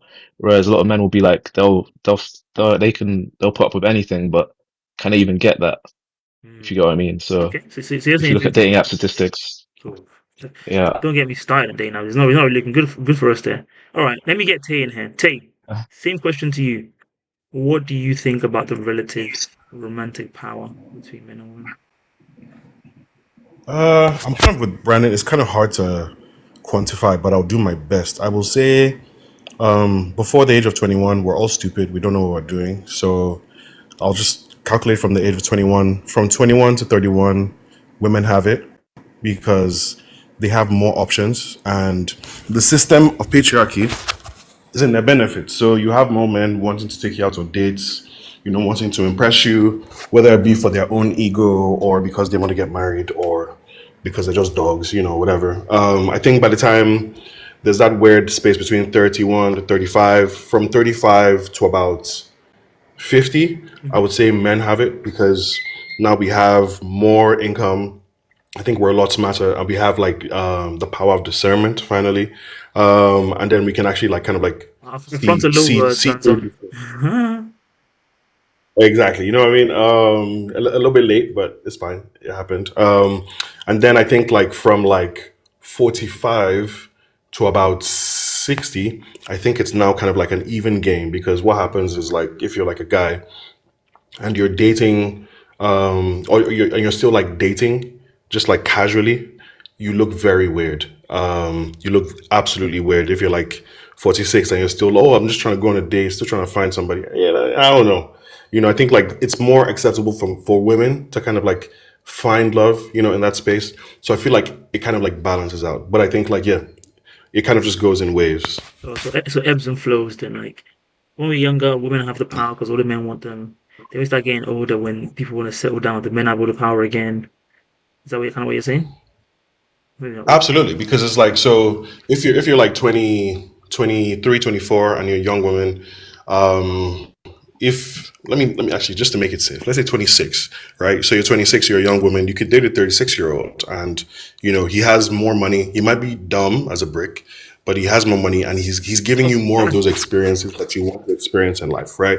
But like, if you're like, you're 28, 29, and you're living somewhere that's, very outside London, and you drive like a little, like, small Corsa, you probably won't have those options. And then when it comes to like 35, 36, now the guy is like, okay, I have the money. And sometimes, these things, it's like it's like Ouroboros, because like, the experience that the guy had when he was like 26 is, okay, I want to have that experience too. So I want to date like a 26-year-old, 27-year-old, you know, um, and then it feels kind of like, off. And then it's okay, I want to date somebody like closer to my age. But then now the power is more in like the man's hands, and then I feel like eventually it just like balances out, Okay, fair enough.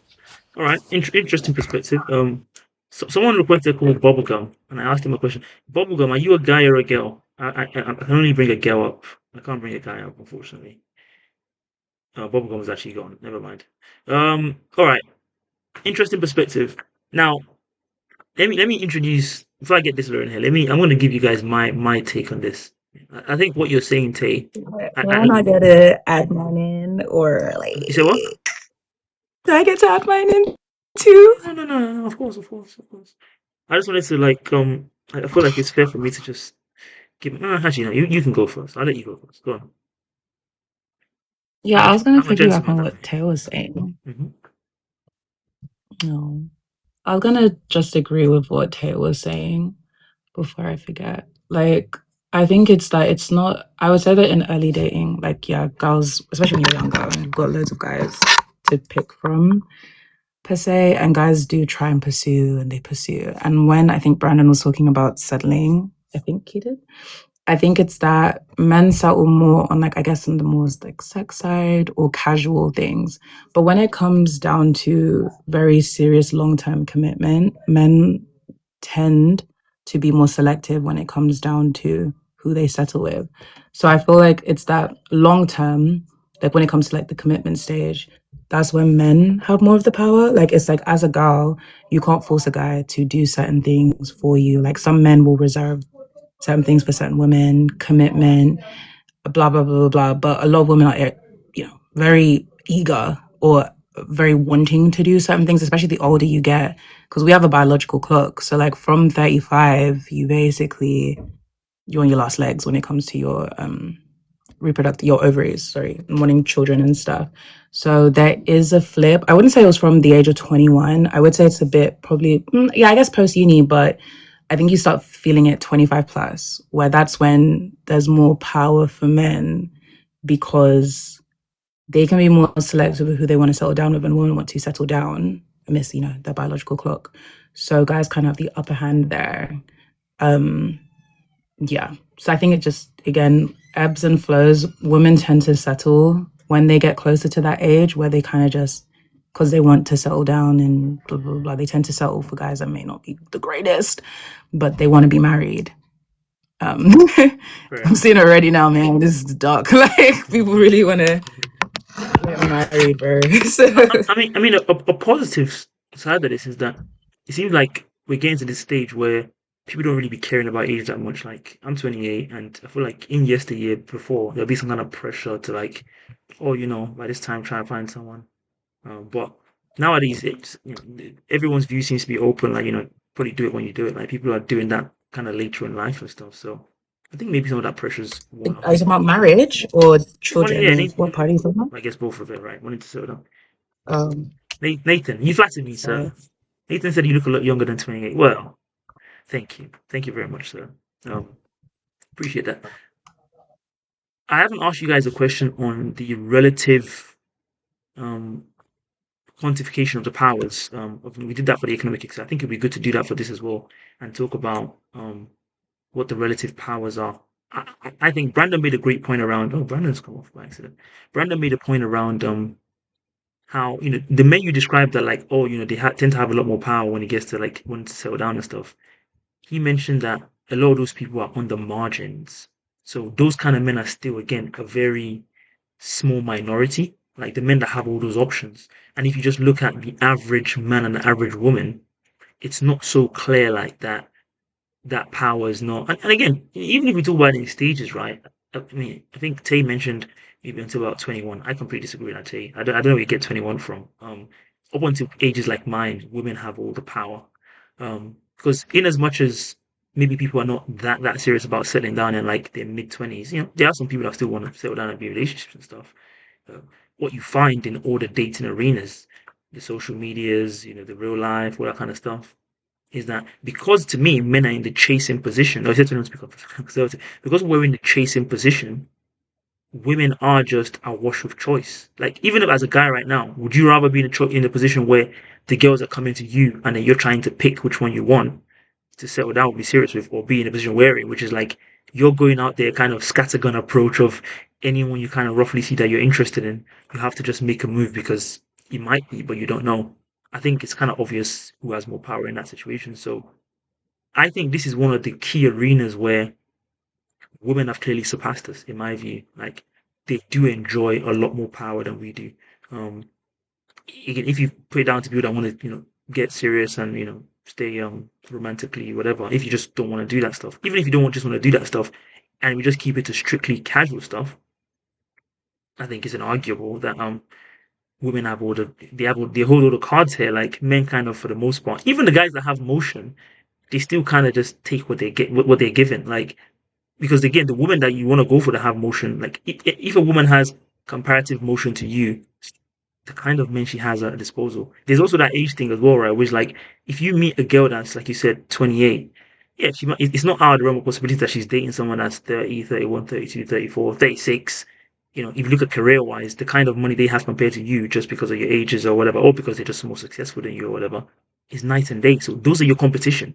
And that seems to happen to me at almost every stage. Even if you want to say like maybe it's a bit inappropriate, where you like in year 11, you might see some of the girls dating like the year 13 boys, all that kind of stuff. Maybe there's some criminal stuff to be going on there, whatever. You get the idea. But again, as a year 11 boy, trying to chat to a year 11 girl, that's your competition.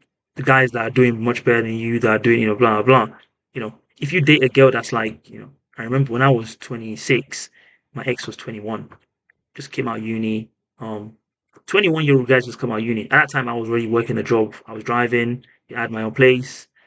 That's the guy that those guys are trying to compete with me. There's really no, it's a mismatch. And I think as you go through all those ages, to me, those things continue to be the case. And so it seems to me obvious that men are kind of always swimming against the tide. But I'll let you guys react to that. Brandon, I'll get you back in here if you can react to some of those points I've kind of mentioned, or agree or disagree, whichever one you feel. Is Brandon here? Oh yeah, I'm here. So I missed some of that. Could you It's all right. I'll give like get a Tate. summary I'll again? get Tate to flesh it out, and then maybe you Someone can else. pick up off what he says. Tate, are you there? Hello, Tate. Yes, I am. Go on. You said you disagree with something when I said something. Yeah. Yeah. No, you said like women hold the power. I don't agree. I mean, I kind of made the point in the chat, but I'll say it again. I think there's like a time period for like women to kind of like it's very touchy, right? Because I think it's on one hand, right, what men value and what women value in a relationship is quite different.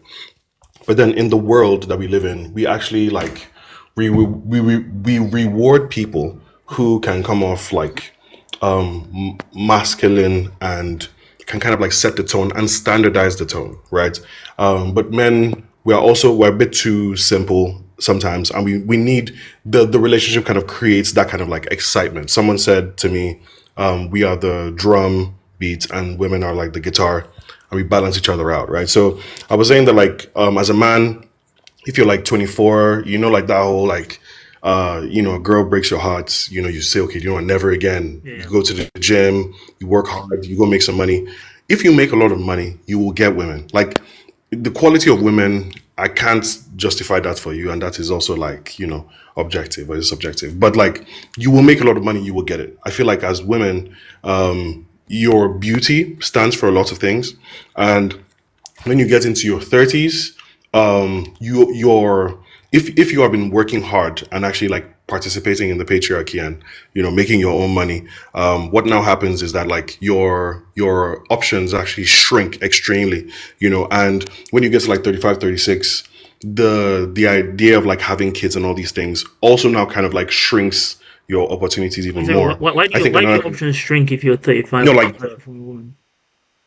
so like your biological clock, right? So if like about like kids and stuff like that, because that's one thing that men pretend like they really want, but they just really don't care, But it's like like, oh, if you don't, I want someone who I can possibly have kids with, right? So which is why I wouldn't get married to you at like 36 or 37, and I'll get married to this 29-year-old, right? Do you know what I Oh, mean? so you're saying that's where women lose the power, quote unquote, because then if they want something like, having children and a family, they might have to like go for a suboptimal choice because is that what you're saying? Yes, I think I might be speaking too fast. So I'll make the point. Agree. So Yeah. women kind of like lose out at 35 from that point, from number one, the biological clock, because then, biologically you're kind of like out of the game, right? So it's not a thing of like get married and have kids. Then I think like in the dating space, women lose out by operating like men because they kind of like put their accomplishments at the front of it, which ironically is a thing that they complain that men do. And I think like a lot of men are actually looking for like the opposite of it. But I can understand if like you've worked your whole life for these accomplishments and you kind of want to kind of like talk about them. That's why I think that like men kind of have the power at some point, when once women kind of like are kind of like edged out of the game like that. Random. Mm, Yeah, I yeah, would. having some very this a lot. You good? Sorry, I was just gonna piggyback off him. Like, Well, even the age of 35, I hear it, but I feel like once it's 25 plus, I think that's when pressure does begin to go on women, like societally, and then obviously, like by your physical body because of children. And one thing that a lot of girls say, and I agree, like I'm literally one of them, is that guys see it as like, oh, but any guy would want to da da da with you. Like, you guys have this much choice. And it's like, yeah, but it's like if you have a choice with so much that is bad, the people that actually get like, the fairy tale ending, like a true husband that wants to raise children, that's the rare part. So it's like you can have all these guys that would sleep with you, take you on a date, whoop de doo, but it's like you don't actually want that. So for some guys, like they can get you in terms of wooing you maybe a date or two, but then to turn that into a committed relationship where I don't think it's the paradox of choice because that's a different thing I would say. But I would say that if I have 10 guys that like me, right? You want to take me on a date, you want to da da da. And I don't want to sleep with you because I want to be celibate until marriage. I mean, sorry, abstinent until marriage, and then we have a good relationship.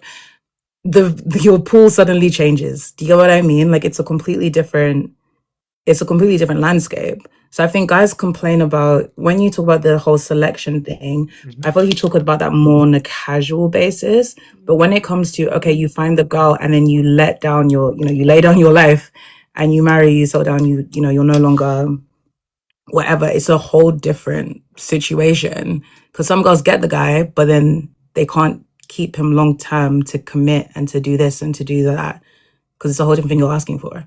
someone And we that don't want has the other thing. 10 people that are interested in them, and what best person has zero? Yeah, I know you're talking about the fact that all the choices are bad, but what But person it's has no like, choice? How can you say the like, thing is that oh, like that's at something. least your own But is if a even guy fine just because wants you to have no sleep with choice? you, but it's like if all the people that like It's you not all of only them. want to It's have, not gonna be all of them though. You know that's not true. but if majority of the guys that like you Yeah. want to sleep with you, or they just want to date you, like, or to do the girlfriend boyfriend thing, but they don't want to commit and they don't want to settle down and da, da, da, that's still not what you wanted though. But it's still better than Like the it's like guy you've that got has choice, but zero, it's like the no? truth. Like most of the guys that we're talking about here, average people, they have none. Like they even have that choice. You at least you have the choice of saying you can try and filter through. And again, sometimes the ones that are like initially not so serious could become serious. There's all these things that could happen eventually. The men don't have that choice though. They have nothing. Like I mean, first even if you're like doing pretty well, right? You still have to go out there and cultivate those connections and choices. But there's never gonna get to up to the world of 10. Um So Wait, so what are you saying? Obviously, 10 is a round number that I chose, but it's like, are you saying that men have nobody that they're talking to? Like, there's no girls whatsoever that they can talk to, even if it's on a casual basis? I'm not saying they Is that have. what you're saying? Well, I'm not saying. I'm saying naturally, women have the attention like coming to them, right? And so, like, you don't have to do much, for example, for guys to just approach you naturally, right? If a guy just lives the way, let's say the way you live, because you're like, I'm not checking for members and whatever, he's gonna get nothing. Like, no girl's gonna come to him and be like, oh, actually, I think you're really cute. I'm interested in you. That's not gonna happen. He's gonna have zero, like nothing. He has to actively go out there and make those things happen. And again, just because he's making those things happen doesn't necessarily then mean like those girls might want him for romantic. They could also just want him for his body or for whatever, or not want him at all.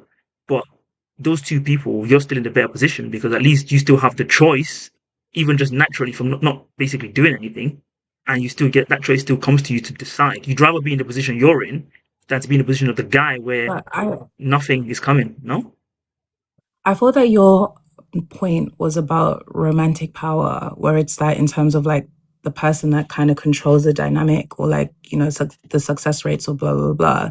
You're talking about just pursuing girls and dating them, but I thought you were talking about power. I mean, who has more power in that situation, the guy or the girl? But that's what I'm confused about because you said romantic power. So if a guy Mhm. is not serious, there's loads and loads of guys that want you that are not serious. The guy holds the power because I can really like you, but if you're not going to be a serious suitor, then Anyway, how does the I guy don't hold have the any power? guys. If you take an average guy, Because an a lot average. of girls, it's like, let's say the relationship is working. Like, it's like you guys like each other, but he's not ready to commit or settle down or want to do X, Y, Z. It's like women can gatekeep things like, certain Right. things, right? Women can gatekeep that from men. Mhm. But then after they get that per se, do they, change their whole life around? Like, I feel like that's why you have terms like, I hate it so much, but like ball and chain, right? Or like men are the ones that propose majority of the time. When people complain about their wives and settling down, and they're like, oh, Oh, I'm ready to stop. I'm ready to get out of the game. Like, I'm ready for the ball and chain guys. Like, it's like kind of like, it's a thing where I guess also traditionally men knowing that to look after a home and to blah, blah, blah, blah. So for them, it's like, that's a very big decision that a lot of them don't take lightly. So a lot of them are quite, not all of them, but some men are quite hesitant to commit. Like I think what Tamuno, I'm sorry if I butchered your name, but Tamuno said the guy ultimately has the power if he's the one making the decision. And I would say that, yeah, like it's like things can be going well with the guy. If he does not want to settle down with you, that's the end of the line, buddy. Like it's like because the guy kind of you can want to settle down with a guy and then the guy you, doesn't want you to. guys are so That you he guys are kind so of is the one steering the ship there. you guys are so privileged, honestly. You're talking from a place of privilege. Because again, in your scenario, at least you already have the position where the person can decide. I mean, men have nothing. Like we have to start from zero. You have the people approaching. You can then say, all my options are terrible. That's like someone saying like two people are trying to apply for jobs. Someone has 10 job offers and say, well, none of them are the one I really want. Someone has zero. And you now say, at least you don't have to choose the horrible one. You have choice. That's what I'm talking about here. So like anyway, I don't let me really feel like that. I don't understand. No, genuinely, I want to understand what I'm trying to understand all right. what you're saying, right? Because it's like cool with the job application thing. I guess that would be like, okay, cool. Why aren't you getting any why are you not hearing back from people? Right. Like I think Well, sometimes you do have to no, ask that no, question no. because some guys they think, oh, why don't I have women that want me? But it's like in the soft skills, especially when it comes to rich men, in the soft skills that you have that a woman would want, you have none. Yeah, but It's like it's almost like an entitlement. That's why like the whole male loneliness epidemic thing. It does feel a bit of entitlement sometimes because it's like some of you guys, not all of you guys, but some of you haven't created attributes that makes you a I'm so desirable partner dead. anyways, It doesn't really and you're matter though, upset you're does not it? It getting doesn't it. really matter. But anyway, let me get Brandon in here. Brandon, I'm sorry, you've been waiting patiently. I know you had a very funny thing in the chat about you pay for 250 pounds on first dates, but I don't know. Just give me your general thoughts. I know you've been waiting for a bit, so I want to hear from you. Oh, yeah, that was 2 dates. 2 dates? Yeah, I think I mentioned it. 200 on two Yeah, one dates? each. Yeah, or 2 dates. I was Agbabola, is smashing. that you're moving? Never Alright. again. Now we're going box park from now on. uh, But yeah, I think I mentioned it in my initial thing, but I think it's selection bias, mhm. whereby the people that Desola's talking about, those are the people that could even pass, like that can Exactly. get to that stage. But Exactly. the average man, yeah, if you look at dating app statistics, only 5% of men on Tinder are getting swiped on. Bro. So that's not really. So the average man can't even get to that stage. Yeah, So like you're dealing with the subset of men that have options. what? Yeah, go on. Yeah, I'm listening, So I man. think that's the main thing. So in terms of the romantic power debate, that's why I'd say that women hold more power. But I I think. mentioned it before. Yeah, go on. So go on. Yeah. But for that subset of men, they obviously hold more power than the average woman. But the average man has less power, I'd say. To me, honestly, I think it's inarguable. I think even when I think women. That's what I'm saying. Like these people from position of privilege to be talking about. Well, at least when I want to settle down and be serious, I can't find all these guys that want me. They're not on my plane of seriousness. Again, that's already because like, at least you still have the options. Like in terms of a guy's reality, even if you just take the average man, Desola mentioned around like, oh, some of these men, they don't have the soft skills. A lot of women don't have the soft skills. They don't need to. You can meet the most horrible, mean, nasty girl. There's still guys trying to hit her up. That's just how it is. Like, it's nothing to do with like, oh, and again, you have guys that are like incredibly nice, and if you speak to them, like, oh, what a nice guy. But sometimes that can even work against you. Like, if you're just like, maybe a bit socially awkward or whatever. But even if you're just a regular guy, but just a nice, you don't really be bothering nobody, you still have to have some kind of motion to you for girls to want to even be interested in any way. Like that could be casually, that could be seriously. You still need, Tay also mentioned economic power as well, right? Like, because again, if you haven't really got that, like you have to impress. Women don't have to impress. Again, some of that is just again, men just like pretty girls in it. So if a girl looks good, men are easy like that. Fair enough. We're just like that's simple. Again, all of that is Yeah, to your face. It's your power. It's to your favor, right? Like, it's okay to admit that we have that power. You don't have to try and do some struggle Olympics with us. Like you can have this one. Like you guys have more power than us in this arena. That's fair enough. And I think again, trying to contrast it to like how it was in 1926. This inspiration for this conversation came from like the Damien India stuff. So like Tay said, when you haven't got finance, you're invisible. Exactly. Women that are poor get guys all the time. Like in fact, there was one time I was dating this girl. Say dating. Okay, I'm not getting into it. You get the idea. And she just come out of uni not too long ago, like before that, and she was like at home, like looking for a job or whatever. And then, we go on dates, we do stuff. And I'm thinking low key, like, if you actually break it down, wow, women have life so easy. Came out of uni, doesn't really have a job, just chilling at home. And you have me. I was working, doing my thing, driving, have my own place, and she was just getting whatever she wanted. Really? Do you think a guy can, in his wildest nightmares? And again, you guys would say like that's not the same as wanting a serious relationship, but it's all part of it, right? Like some people just don't want a serious relationship, and even when until you get to that stage, there's still power in the midst of that. Like maybe some people settle at 30, between the ages of around 18 or whatever. You say you start dating at 18 to 30. We can't ignore all that power there and be like, well, actually, because when it comes to actually wanting something serious, the guy has to decide to do that. Therefore, women have no power. No, like it's a different kind. Like when you want to settle down, maybe there's a different analysis needed for that. But to me, the kind of choice and choice that women enjoy romantically in 2026, I think they're lapping us. Like it's not competition. Again, I don't want to make it about like payment discourse and debate or whatever. Like the fact that Brandon spent £250 on 2 dates, again, it's emblematic of the kind of power you guys have. It doesn't matter that it wasn't going to be serious, right? We don't know what the details of the date was, but the guy is the one that has to impress and yes, pay because she's a girl and she doesn't pay, and that's it. Again, how can you dismiss that power and be like, just because men are the one that decide when they want to settle down, that means you can't really say you guys have power? I think that's an outrageous take, in my opinion. But that's literally power in itself, though. That's why I'm saying that. Like, it's like you're talking about the start state because you said romantic power. You're just talking about the beginning stages of just acquiring women. You're not actually talking about romance as a whole from start to end. You're just talking about the beginning stages of acquiring a relationship. But that's not romantic power. That's just getting girls. You're just talking about getting girls. Like, you're not actually talking about I can answer that question. marriage and Obviously, actual I'm not talking about romance like and long-term what do you mean anything. actual romance? You're That's just all talking part about of it. How getting are you gonna girls. get to the marriage if you're not doing the dating? How are you gonna get there? Is that all part of That's romance? why what Taylor was saying, it's a shift though. So it's like the beginning aspect of it, you can say cool, women gatekeep. It's like it's harder to get whatever you want from girls, whatever the heck, or blah blah blah, all of that stuff in the beginning. But when it comes to actual meaningful relationships and long-standing anything, a lot of it is determined by the man. He steers the ship majority of the time. I So don't know if that I is a agree with that romantic though. power. I don't know if I even Because agree with that because you can love someone and but it's like you quite literally have more romantic power over this dynamic. Men are literally like, even down to proposal. You are the one that makes me a wife. Oh no Like, no it's no like no no. you Let's have not. girls that have been in relationships for years and their man will not propose, and everyone's even feeling bad for you, thinking like, wow, like you really don't want to propose to you. But that is romantic power. Like, she can't, the one thing she wants is the ring. He's not giving it to her. He Okay, has see, I power think I over think I that. think that's a very solid point right. that I think you've made that helps me make my point, Ooh. which is what she wants is the ring, right?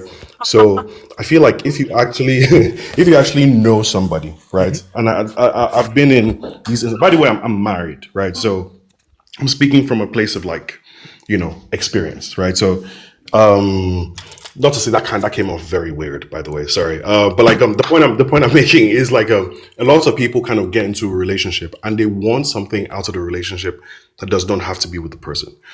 A lot of the times, the people that do this are women, right? So, and that's why I say like women in relationships actually benefit a lot from relationships. They can have the comfort of a relationship, they can have the security of a relationship, they can have consistent sex, and not worry about all these other things, and they can be terrible partners, because the thing about it is like men also don't break up, which is also a part of our emotional problem, which I will also accept. They don't know how to break up from a relationship because someone is being a shit partner. Because when it comes to like emotional warfare, women are the kings. They have more power. I think, that's the thing. So if you know your person, and they haven't proposed for like 2-3 years, I feel like you can leave. You have the option to leave and like go do other things, right? But when you're in a obviously like removing the extremes, women have that ability. When you're a man's soft spot is his woman, so whatever his woman says, he will do to make his woman happy. And if he's not doing that, you also have the opportunity to leave, right? Yeah, I mean, that's a great point because I think the I don't know, I don't want to say dogmatic, but like the general view is kind of like, a guy decides when he wants to like get to that level of seriousness, and this is what seems to be saying that because that generally seems to be the case, therefore maybe she's saying I'm ignoring that element of power, but hey, I don't know how true that even is in this day and age because I guess again, Tay makes a great point, which is like if you're dating a guy and he's not being serious with you, there are no shortage of men out there that would take his place. There really isn't. And as a woman, if you break up with him, I don't think you're going to be struggling to find other people. You might like that one specifically. I want that one exactly to kind of, do what you want him to do. But I don't think to me that's a commentary on how less power you have because that one person wouldn't do exactly what you want when there are still loads of people out there who would. And most men Clifford made a funny point about like a guy can propose and a girl can say no. Yeah, I guess again, 'cause you can think like I still have choices out there. There are options. Just because you want me in that way doesn't mean I have to want you back in that way. So even on that point, I don't really know if I can say like because and again you mentioned like oh I'm talking about romantic power. I'm talking about oh dating early stages as though like that's completely irrelevant. But if where we have power is like we ask the question, which is really kind of a commentary on like our emotions get developed enough for us to want to settle down. Honestly, I think that's still a power for you guys because I've done videos in the past where I've said like the fact that men have a kind of again, generally, I'm generalizing here, a natural tendency to recoil away from commitment is to our detriment. So the fact that women are naturally able to, I guess, acknowledge, if you want to say, their desire for pair bonding and wanting to be with someone in a committed relationship I think again that's your strength. You have that better than us. Like we're worse. Yeah, that's not a good thing for us. The fact that we struggle to eventually make that jump, and you guys can naturally do it easier. That to me is an evidence of the relative strength you enjoy. So if you then start to Sorry. put the go on, who's that? The take on. Yeah, no, I just wanted to add something, like, because you made it like a very firm point, but I wanted to just bring it to the center, Mm-hmm. which is that, like, we always talk about like ambition and power and how men, we just go out for power. And I made a point in the chat that like women approach power in a very different way, right? So the way like some men feel like they're entitled to power, they're entitled to things are their property. It's the same way some women believe that, for example, now this successful man that I have groomed and, trained for the past 1 year is going to give me that ring, right? And I'm not going to leave him because I've been doing this thing that I didn't necessarily do, maybe out of my heart, or maybe subconsciously, you don't know, and that is kind of where like their power comes in, because women are just as ambitious as men, and we just kind of like exhibit it like in different ways. Right. Brandon, jump in here. Brandon said there are plenty of God-fearing short kings who are married but can't get a first date, which is exactly the point I'm making. This fellow wants to say like, let's limit it to like romance and the relationship. But how can you get there if you can't even get a play? Like, and that then means that a lot of men are literally, I don't want to say settle because that's a weird way to talk about people, but you only get in what you can get. Like in your world, you want like to get this person. Because again, I guess you can say looks matter more to men, but that's just how we are. In your ideal world, you want to get this person that looks like this and has this and has that. But if your reality is people that are not that, those are the people you're picking from. Whereas a girl can get, she can get those people. You can't then be like, okay, between those people, all those 10 really nice, amazing people, a lot of them are not as serious as she'd like them to be. But already there's a massive tear gap in the choices here. But let me get Brandon here. Brandon, please, you've been waiting patiently. Give us your take. And I don't want more women to come on stage as well, agree. please, if you don't mind. Here you go. Yeah, I agree with what you're saying. Like, I understand what Desol's saying, but kind of like just backs up my point where it's kind of like a selection bias where it's only the men that can get to that stage. But the inception part is very important, because if there's like a short guy or a guy who's a bin man, like there's all these guys who may wait till marriage. They may be God-fearing, they may have other qualities that you desire, but ultimately they're not attractive. So all those guys just get ignored. And Exactly. that, Are all and that, women attractive? Like, I feel like you guys. So, but what about the women that aren't attractive that don't get dates either? Like, it's like you're talking about like a percentage of men that don't get women because they're not whatever, they're not rich enough or they don't look a certain type of way.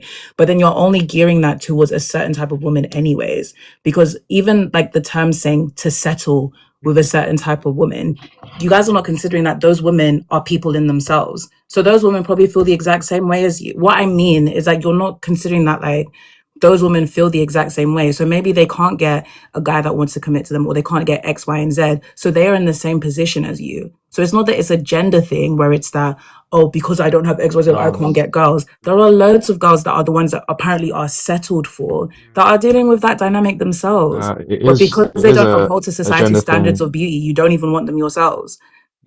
it is a gender thing, because there's a disparity in the average woman can get way more matches than the average man. It's a fact. So it is a You guys disparity. are talking about, especially someone that's in this industry, you guys are talking about a social media app. Okay, No, you guys are talking about it's not just social media, it's real life. You're talking about a social dating app it's not just dating that majority of people in the world do not use. It's not just dating Like apps. It's like, using, come on, like you know taking it's your true. data from a dating app, It's which not is dating apps. purely. It's not just dating app. We But live you this keep talking reality. about We know matching on it. you keep talking about dating apps though, I'm and not. with dating apps, the only way that you can pick people is because of the way that they show themselves and what they say on the dating apps. But when That's it comes to true. the actual every single day interactions, there are some guys that can't take a picture to save their lives. Like on the dating app, they look terrible, but in real life, they look great. So we're talking about a dating app. Dating apps, this is like you're pulling too much information from dating apps. They're not a perfect reflection of society. I mean, 50% of dating happens online, so I mean, even if it's you ignore the dating representative of stuff, like society. this is I don't know what you're talking about. Even if we ignore the dating stuff, in real life, it's just a fact. If you just take an average woman and say, how many guys have approached you in a year or whatever, they're the ones that get approached. This is a fact. I'm not saying that's not saying that You're confusing me. I'm not you gonna are lie. talking about average conventionally attractive people. You are talking about average conventionally attractive people. You're not talking about girls. Like I've got girls or friends, or even been in the position myself when I was younger. The whole year could go by, nothing would happen. But before, I was that 40 kg heavier than I am right now. So my experience was different. So you could say, oh, that's the same as fat guys trying to date too. They're not. Yeah, it's also the same as your female counterpart. So I don't really.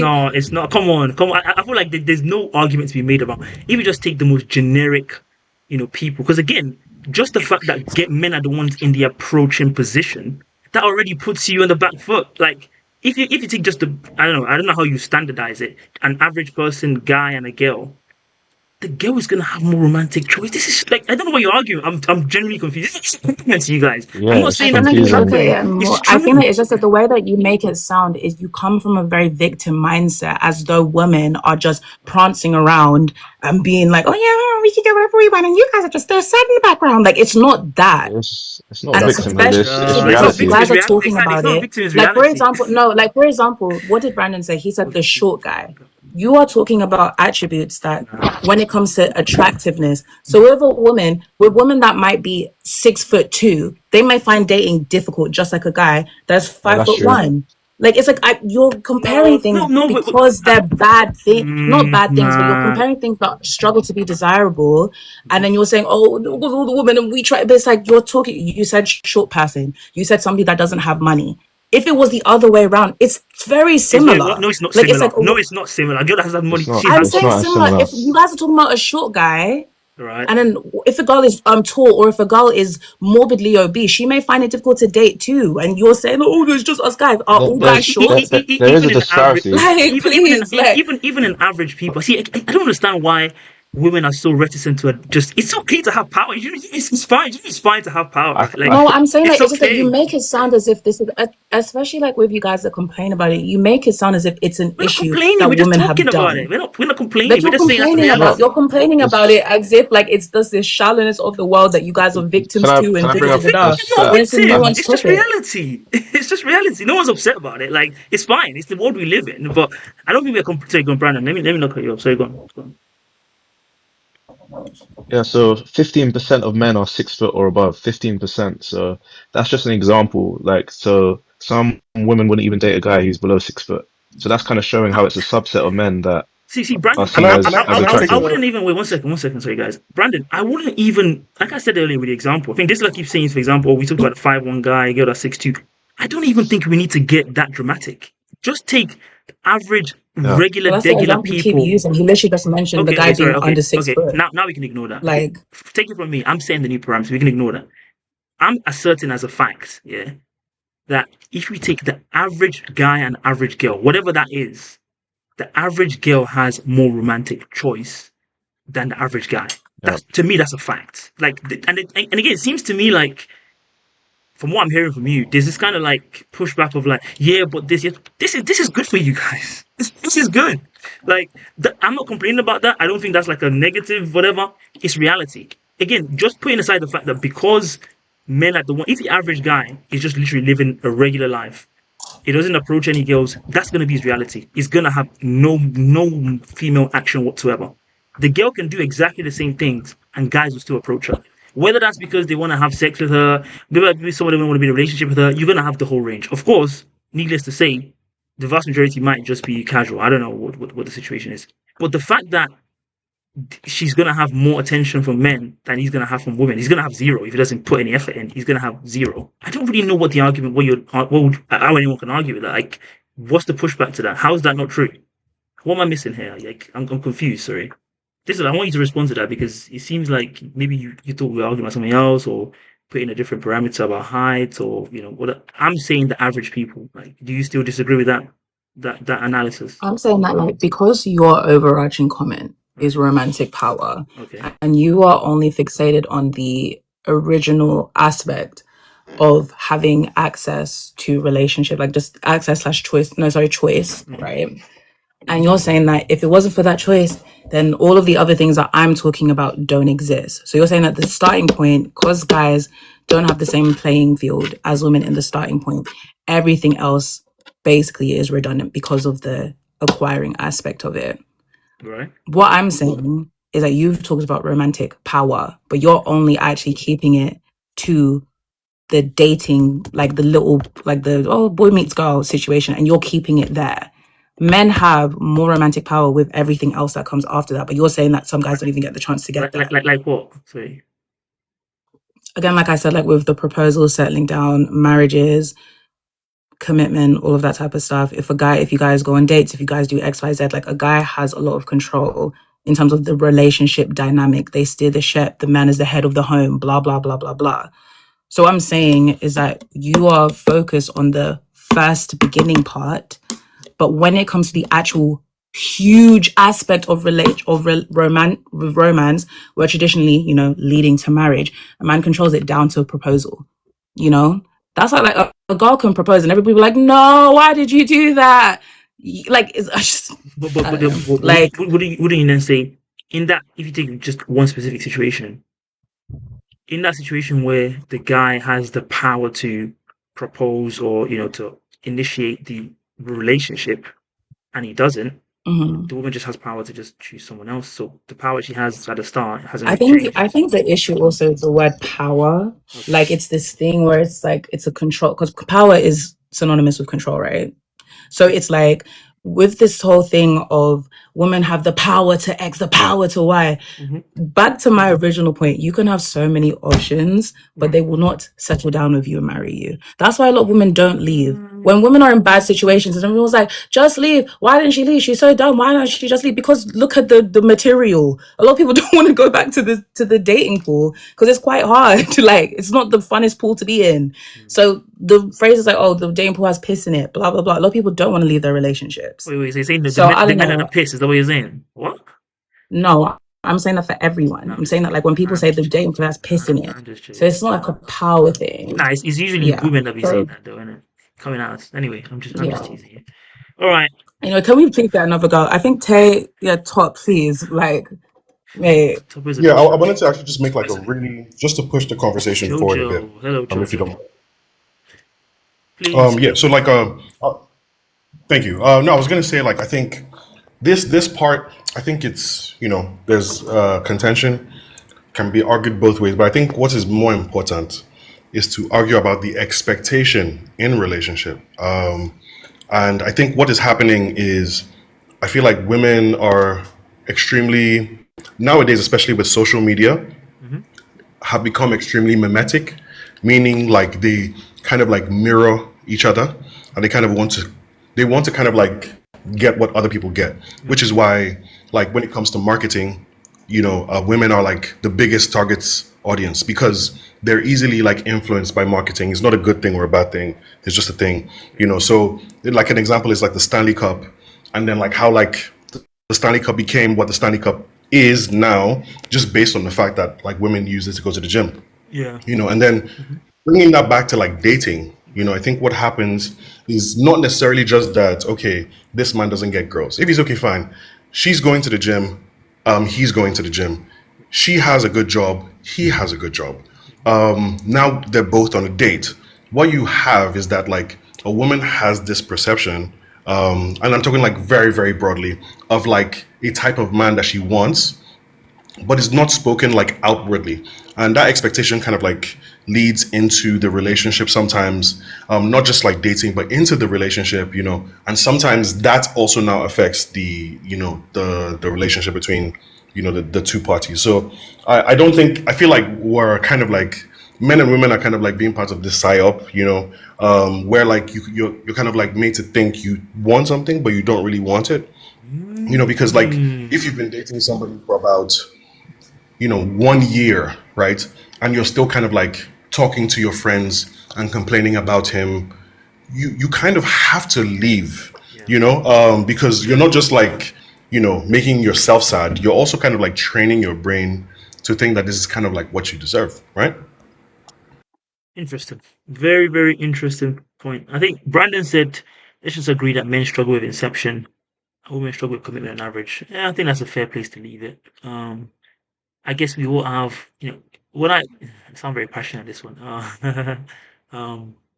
If we start comparing it to the 1926s or even going further back, I think to me, the relative power disparities have more or less evaporated.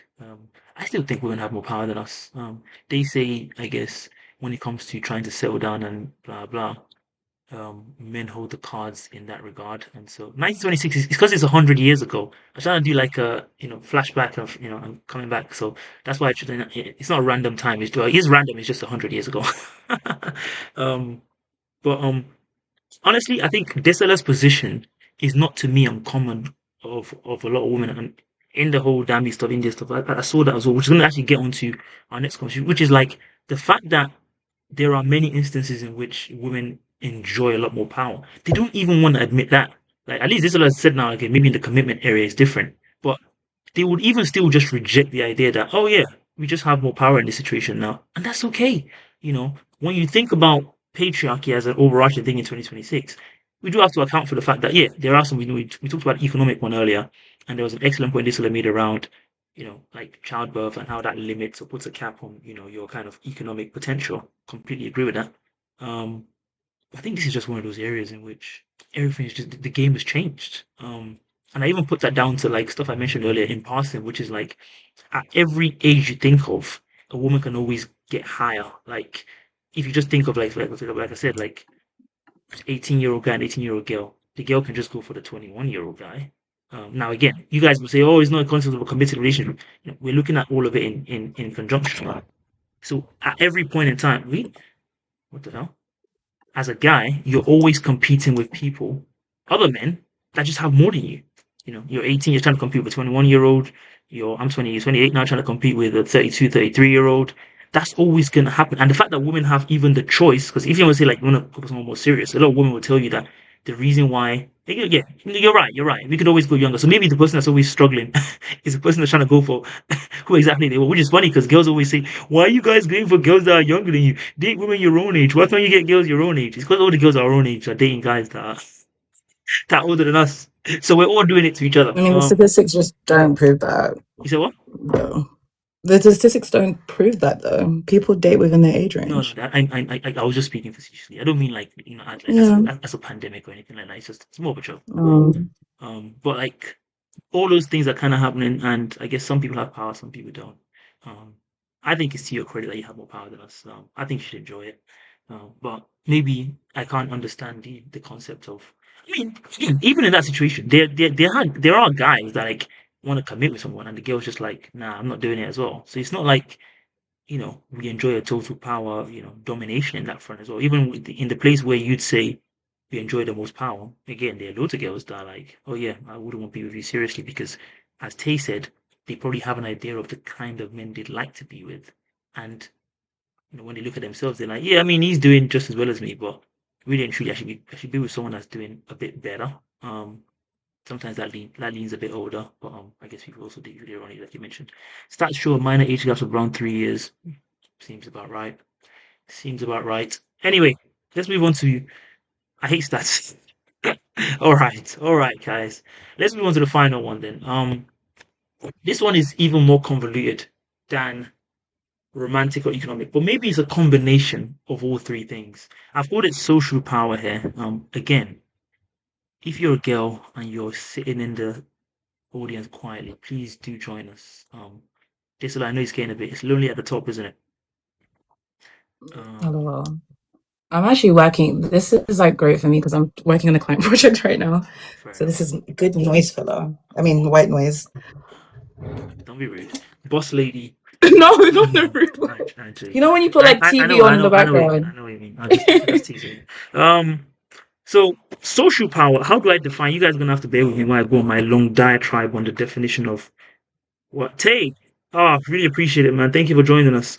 Really appreciate your insight on this as a married man, and also just an overall intellectual. Hopefully, I see you in the future conversations. You got a gist of what we do here. These kind of people that we like to have on. When you hear someone speak as an African, you're like, That's how I felt a lot of the time listening to you, Tay. So, kudos to you. More grease to your elbow. See you later. All right, social power. How do I define social power? If you think about social power generally as the ability to define the culture. Again, the culture is all of these things that we all exist in and all live in. But what I guess someone will probably ask me, like, what do I mean is our culture in 2026? Maybe you guys can first define what you mean by culture before you give your answer. But again, contrast to like, I guess 1926, I keep going back to that, in a time where women had no economic power, no romantic power, as we mentioned, all the kind of social norms of what's okay to do as a man, as a woman, were all determined by men, right? This kind of gets into stuff like even like slut shaming and stuff like that, all those kind of unsavory business, men had total monopoly on those conversations. Moving to 2026 now, obviously we have stuff like social media, and anyone can say what they want online, stuff like that.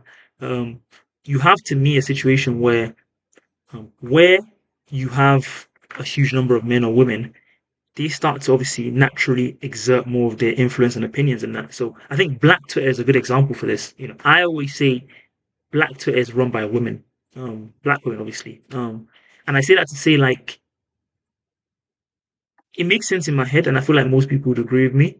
But a lot of the conversations we have on Black Twitter are pushed forward and proposed by women. But also, if you think about a more funny one, is like, you can never imagine a woman getting cooked by a guy on Twitter. That can never happen. A man, sorry, yeah, a woman getting cooked by a guy. So like a man like just insulting a woman, like, and like everyone kind of agreeing with him. Maybe some of the men might, but generally speaking, even when I've seen, like, back in the days, this is so random, but like conversations where a guy and a girl have been arguing, all the girls are just retweeting what the other girl is saying, like whatever she's saying to him, like, oh my god, blah blah. I have a situation where the men's voice just gets drowned out. Even if you think about stuff that's even more unserious, if you want to say, like dating culture and that kind of stuff, I credit women with a lot of the fact that the idea that a guy has to pay on the first date, maybe even second, third date, fourth, all that kind of stuff. Maybe if you look at like 10 years ago, it was like a genuine debate. Like people talk about it, yeah, but this, yeah, but that. Now, everyone knows as a guy, you have to pay. This is a fact. Like, you can't escape this. There's no arguing against it. I think, even in that minor but major way, that's been that's happened because women have dominated these conversations, and slowly but surely they've shifted the paradigm to what they want. So if you say as a guy now, like, why do we have to pay for a first date in 2026? You're getting cooked. Like, even the men will be like, bro, just leave it alone. Again, to me, that's an example. It's a silly example, but it's a testament to the relative power that women now enjoy in this space. Obviously, there are more serious, if you want to say, angles to this, but that's just a silly example I can think of. So part of the reason why I included social power to this is that there's a lot of conversation around, like, yeah, but the patriarchy does this, and like a lot of these attitudes that people have that, like, if you want to say sexist or whatever, there's the idea that men are still the ones setting the agenda. But when I started to think about it a bit more, even when I started getting biological here for a second, 50% of parents are women, like, women, a man and a woman, right? Or you have single parent households, fair enough. So if you think of the average man that's growing up to have these patriarchal, sexist, whatever kind of views, to me, you can't ignore the role that a woman plays in that, because A, he has a mum, but also B, women are active on a lot of these spaces of influence. Now, if you have like the manosphere and stuff like that, right? But generally speaking, all the places where we all exist, women are just as active as men in a lot of these spaces. And so I don't think they can just wash their hands of the society we have now. If the society we have now is one in which a lot of women are saying all these kind of negative attitudes still exist, to me, it seems a bit paradoxical that they would, on the one hand, say that, but then say, oh, yeah, we have no influence in creating this whatsoever. Like, we're just still just the victims of all these men that are defining opinions. That was a long diatribe. Hopefully, that made some sense. But who do I start with here in terms of social power? Who wants to start? Let me ask if I mandate someone to start. I know this is working, so she might not initially want to start. Brandon, I'm gonna just call you out now by name. Do you want to start and talk to Okay. me about how you think, how much influence women have in determining our culture? If you want to define culture as for yourself, feel free. Okay. Um, so I'd say that women have a lot of power in terms of influence in society because they have like 80% of all consumer purchasing decisions are made by or significantly influenced by women. You love your stats, don't you? I like So that they have one. a lot. Bro's a stats guy, first and Yeah, foremost. because I like to look at reality. I like to look at reality, So Fair enough, a man. lot of marketing, Hmm. a lot of ads, Yep. which is very big in this day and age. It's all catered towards women. So things like purchases, major life decisions, homes, traveling, Hmm. discretionary spending, like on technology, luxury, a lot of it appeals and caters to women. So they do have a lot of influence in that from that arena. But I would say that there is still like ongoing patriarchy, even though I don't like to use it as a blanket term, but there are a subset of men that hold a lot of power that run the biggest companies in the world. Um, so it's a nuanced Would you discussion. say that's like social power or more like economic, or maybe you say those two things kind of follow on? Yeah, I think they're connected in that uh, I'd say society has like it's like intertwined. It's like nature and nurture mixed together, I'd say. So we've got the biological underpinnings, and then we've got our decisions, and that kind of they merge to create our perception of society and our view on culture. So I don't think you can separate the two, which is why I do believe that patriarchy can exist. I just don't think it can be used as a blanket term for everything. I Mm. think, you can't say, oh, men don't cry. It's because of the patriarchy. You can look at, like, as you mentioned before about the hormones and stuff like that. You could see that there's actually biological differences that that make a nuanced discussion. So, Very, very good take, man. Appreciate it. Tamino, are you with us? okay. Yeah, I can hear you. Can you hear me? We can hear you. There's a lot of noise in your background. Okay, this one I'll go first, and then I just get out of this area. Okay. All right. No worries. I missed out on majority of the part. I'm just catching up. Sorry, I'm with a client.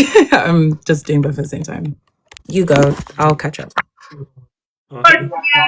Okay, what I was basically trying to say, I don't know if it's still really bad. Can you hear Oh, me? it's really loud. Yeah. Um.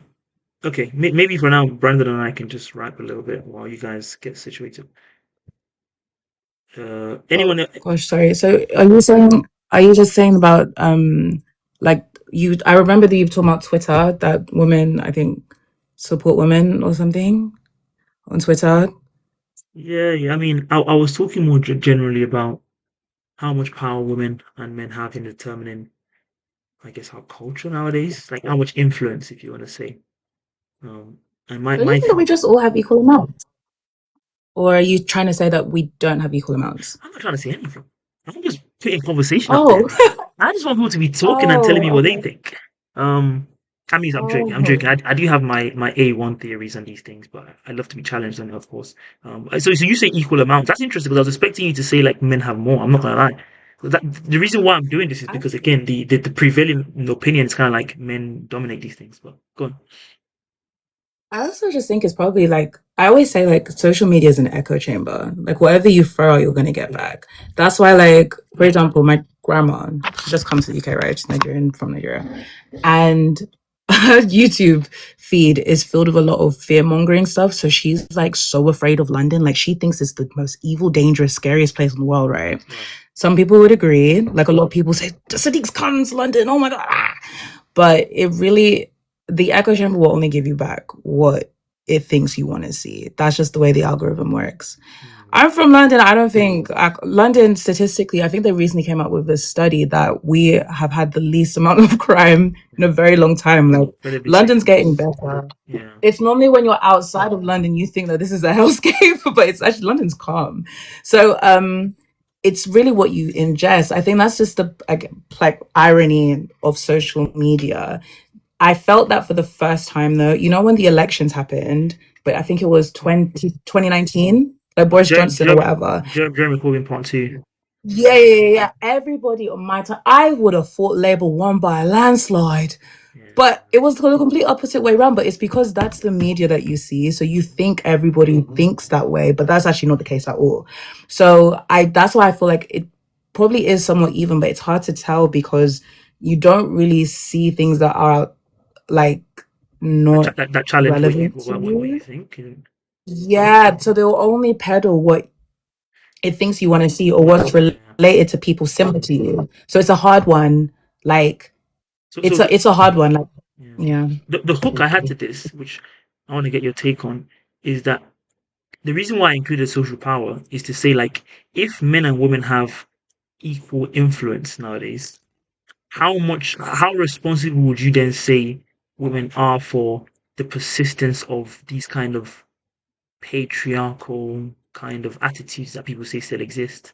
Like, is there something to be said about either not challenging enough or maybe just inadvertently just perpetuating a lot of it because I don't know, it's so strong and great. Does that make May I sense? ask what you? Yeah, may I ask when you say social capital, are you talking about like social media commentary, like who kind of controls the narrative in like I mean, black it's not, spaces it's not or? to be limited to social media. Maybe okay, let me give an example. This is a bad example, but let's say you have a child, right? Growing up in a standard a boy a male a male child growing up in your your regular 2 parent household, the mom, the dad, everyone's there, all that kind of stuff. Then the boy starts to drift Mhm. into this kind of manosphere, or not even like manosphere. Let's just say he just has some kind of Wow. sexist views, right? The general Yeah. idea is like, okay, this is a result of the patriarchy, and the fact that there are these views out there that have influenced him to believe in these things. But then, if you then think about the influences on this child, primarily they are his parents. So his mom is also there. And so then it gets you thinking of like, what role would you say she played in not, I guess, not stopping it? Or like, how exactly would you put her role? Because she's not, if you want to say, she's not blameless, right? Because she's a parent as well as the dad is a parent, you know. So if you then Mm. extrapolate that to, sorry, give me a second. If you then extrapolate that to social conversations where we all kind of generally agree that these patriarchal views and whatever still exist, but women have just as much power as men now in determining and pushing these conversations wherever they want to push it. What's being missed here? Because you would expect that as they have more power, these things start to more or less even out. Does that kind of make sense? Am I talking crazy? I I'm slightly understanding, but not too much. So I kind of get it, but I don't know. Does Brandon want to take over? Go on. Maybe if I see you and Brandon back together, I may understand it a bit better. Okay, Brandon, go on. Does that make sense to you, Brandon? Or am I just talking Oh, sorry, I crazy? was eating a protein bar. No worries. What was the question? I think I can give an opinion. Can you hear me now? Yes, Oh I Oh, can hear yeah. sorry, you. you can Go on. go. Okay. So I'm just going to point out what you just said about women having children, and let's say, for example, the father is not around, and then the child still ends up going down the pipeline of upholding the patriarchy, right? No, I'm not saying if the father's not. I'm saying even if So they're in both my there, or if the both parents are there, yeah. and then he falls down the patriarchy, Well, let's like say he he goes on that goes towards. manosphere, that kind of red pill, whatever. I think women also have an they have what word would I use now? Women also uphold the patriarchy themselves, and women also just want. This goes in like a racetrack or something. I have an example that Sorry, to, did you to hear me now? yeah, I can hear you now. Okay, I was saying women also uphold the patriarchy. So when they have kids, obviously, if a man is typically a typical man, he's going to be the one who upholds the patriarchy in a relationship in general, unless they kind of go back and reanalyze why this thing is set in place. So if they get married to a woman on a normal day, no, normal man who hasn't tried to decolonize or understand what the patriarchy is, they tend to push their child towards that, right? And then women also tend to push their children towards that. So I think that's a normal household, unless you actually go back and reanalyze how you think and how you see women in general. But let's give an example where a woman is a single mother and then the child falls into the pipeline of red pill, all of that. We can blame the society. Obviously, social media pushes it. When you fall into social media as a child, as a boy, you tend to go towards the red pill place because it gives you kind of a boost in ego, like, oh, women are below you, women are this. But I think women also should be held responsible because a lot of women do uphold the patriarchy we see today. You see women who make slight comments about the way women dress, saying, oh, things like you need to get married, or if you don't get married, you're going to feel as less in society. All of that. Women still do uphold it. So I just wanted to put it out there because it's really hard for women to actually sit down and say, oh, they don't uphold it, but a lot of women actually do uphold it in comparison to the women who don't. And then for your statement where you say, okay, women now, with the example you gave of if a woman goes online on Twitter and makes a take, and then it goes towards the women's side, men are also going to say, oh, yeah, leave it. I think despite how much women have put in place to, try to decolonize the mindset of men when it comes to patriarchy, there's still years and years worth of patriarchy still embedded in our society. So even if we have, because if we're being very honest, this whole patriarchy, decolonizing your mindset when it comes to patriarchy, this didn't just, this hasn't been here for a long period of time. This has been here for, I would even argue and say this whole shift has happened in the last 20, 30 years. So you can't expect something that has just come into place in 20 to 30 years to make a huge difference to something that has been here for thousands of years, right? Right. Of course. That's fair enough. So that's just my opinion. Desiree, can I ask you a question? Are you with us? Hey, yes, I am. So Tamina mentioned something interesting, which was around the aspects of, I guess, I don't know if patriarchy is the right term. Patriarchy, let's just call it patriarchy, that um, still exists in society that women don't challenge because they benefit from it. In my flyer, the reason why I have this funny graphic in here. Oh, I went the wrong way. Lol. Okay. Hey, LOL. As you can see, as I start my flyer, I had this really humorous joke around women free entry and men £20. We see that a lot nowadays, right? Um, and it's something that I guess if we break down the origins of why is this happening, low key we can see some patriarchal roots in this, but not many women are going to be screaming bloody murder around. Now we have to pay £20 as well because the men are paying it, so why don't we pay it? A lot of them are very comfortable to be like, you know what, seems about right. Also, romantically, you might also say like, right now the if you break down the concept around why a guy has to pay for maybe the first, second, and maybe third date, it just seems to boil down to the fact that he's the man and she's the woman. There doesn't really seem to be any other rationale behind it. Is that patriarchal in some sense? Potentially, but again, you're not going to hear women calling that out and saying that, oh, no, we want equality here, so that means we should, be paying the same amount. What would you say to those kind of arguments?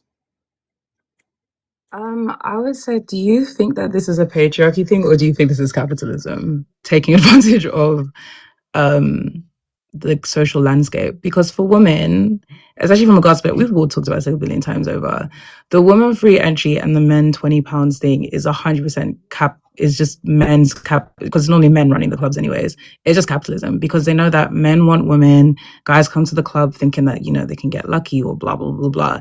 So if all men go there with the thinking of, oh my god, there's gonna be hot girls there, but they've all come, it's free, and there are no babes there. The incentive is, girls, you want a night out? That's fun. It's free. Guys, you want to see the girls? Because loads of girls are coming because it's free.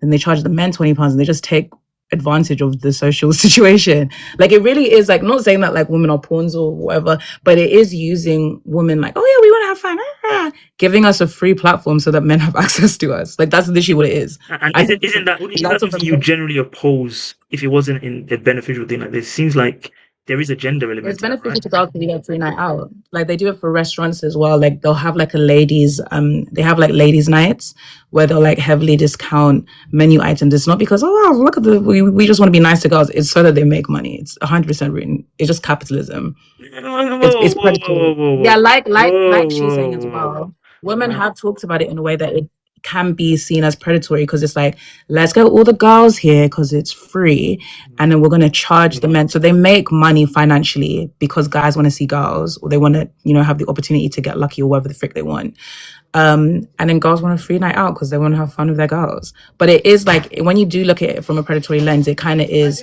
there's gonna be loads of women there, and thank you, there's going to be loads of women there.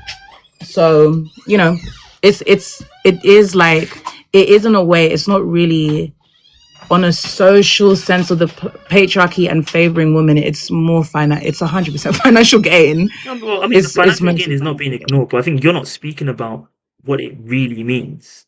The fact that, as you said, well, I mean, we're trying to entice men with women. Exactly. So it's kind of like using women. That's why I wanted to say the word pawns. I don't like using the word, but it kind of is using the fact that that if you round up girls here, you can put them in proximity to men. So you're using women But shouldn't women because be your club is not opposing going to that? do well. What club is going to do well when there's only But guys wait, there? but shouldn't women be opposing that because of what it really means? A lot of women do, but then a lot of women just want a night out to have fun. They're not thinking about men. They want a night out to have fun. Other people have different agendas for them, but they're there to have fun with their girls. They just wanted to have a nice Friday night out, No, but I get that. they've used it as a way But to round you up.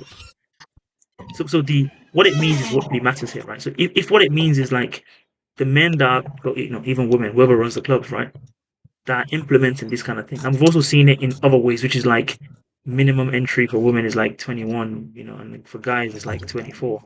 That also happens as well. Mhm. Again, you can't get away from Yeah, what's really going on here, which is like it's not they're mandatory. treating exactly they're treating them in a it's kind of weird because you know women, so yeah, it's fine, but men, nah, it's different. You'd expect, Yeah, but it's as we not. lean towards It's equality, that. women Yeah. to oppose this, right? No. So with the equality aspect of it, what I'm saying is that with the equality aspect, like what she's saying here, girls benefit from it because what do you want as a girl? Like, and what's everybody's objectives here? Girls just want to have fun. They want to have a night out. They want to just enjoy themselves. Those people are not thinking about the of the implication of the da. They just want to have fun for the low, right? Because of living crisis. And some people see it as a way to benefit themselves and their business. That's why I say that I look at it a lot from a business lens, because I've been in rooms with guys where like they're just talking about it like, and then we get the ladies in, the prices for guys are different.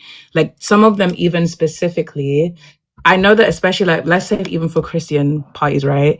They have a certain amount, like the level, the percentage, depending on what you need from the venue, right? The percentage of tickets they have for women are different to the percentage for men. For some of them, they want it to basically be baddies, and barely have any men. But if they're going to do that, they need to make some financial profit. So they're going to skyrocket the guys' prices, right? So, but then like in a church venue, because they want there to be an equal amount, because loads of girls are there scouting for husband, they can't have it be like majority of girls are there. Like it's just girls. So it's like they understand what is happening on a social dynamic, and the root cause is to benefit off it. Because it's not just for everyone to have fun. Like somebody is at the back making it all happen. So they're playing on our social like interactions for financial gain. The 21 and 24 thing as well. I can't lie, like as you said, like a lot of guys like younger girls, and some girls like older guys. Like there is this thing in our society. And also younger girls tend to party more than older girls anyways. Do you get? So it's like again, more financial reasons to profit. So a lot of it boils down here to capitalism as a whole, So I you don't would think say. there's a potential problem here in like accepting, or even if you want to say enjoying, aspects of our culture that still kind of entrench the patriarchy we all complain about? Like you know if I switch it back to like switch it to like the dating stuff as well, right? Like again, the only reason why a guy has to pay is because he's a guy. That's really it. Like there's no real of a science behind it. Don't you think there's a risk of like the fact that women very desperately want to cling on to these things that benefit them? Don't you think there's a risk of then continuing to entrench some of the patriarchal views that overall we don't want to see? Like basically, if you keep on accepting it here, you can't then pick and choose when you don't want it to apply. That kind of thing. But I also would say, in a situation like a club, are the most people that are so socially inept to the social injustices and want to change the world, and they're not going to the clubbing scene. Like I would say that the scene that it is as well, I think a lot of people don't really give a shit anyways I don't know. in that environment too. Like one thing I say to some guys is, well, oh, this girl did this, she did it. I was like, you met her at Eden, bro. Like you were in a place where people are flaunting money. Men are trying to do big up ballers. Girls are trying to da da da da. The environment's even wrong for this case in the first place, you know? So Yeah, that was just an example. Anyway, Brandon, any further comments? I'm going to look to wrap up very soon. Um, sorry. It's okay if you don't have just any. maybe an example about body shaming. So What do you say, mate? it's a weird study. Yeah, I mean, on patriarchy is just like an Yeah. example of there's a study where there's some um like women with larger breast sizes, they were badmouthed by other women. So the body shaming was the slut shaming came from women. Um, Oh, okay, I okay. think, guess the feminist perspective were to be like, oh, that's the patriarchy, but I think it just comes from biology, evolution, into intersexual competition. So you're saying some of those negative views are because I hope women as more of a it's more of an intra-gender thing, not intra-gender thing. You know what? I have a Exactly. friend that's I'm not gonna say too much about what it is, but she has told me like she struggles to get along with uh a lot of girls because they're threatened by her because of certain things that I'm not gonna go into here. I'd never heard of that phenomenon before. But I guess it's interesting you Yeah, mentioned that 'cause that's kind of similar to what she was saying. Girls always complain about like, that's I'm so interesting. pretty, I can't make any friends. I've heard about that, right? Like, oh my God, I look so good, no one wants to be friends with me. Let me talk about how horrible it is being a pretty girl. Again, I don't know their experience. Yeah, some pretty girls So get bullied.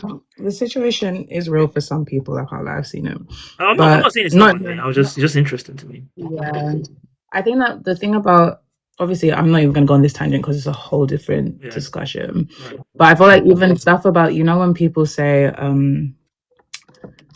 like what you said about the chess stuff and I think, you know what, actually, I can't be able to go down that route. So continue. I Fair can enough. I think I'm judge. gonna wrap up soon.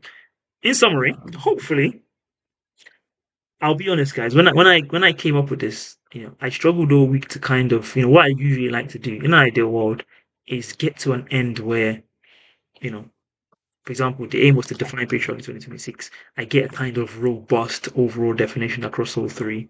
Um, it's been a tougher one to do that on this one than most. I've appreciated all the insights. Very fascinating stuff. I'll be honest. Some of the angles, it's not like they're not obvious, but sometimes you just don't think of it that way until someone else says it. So appreciate you guys for bringing all those perspectives.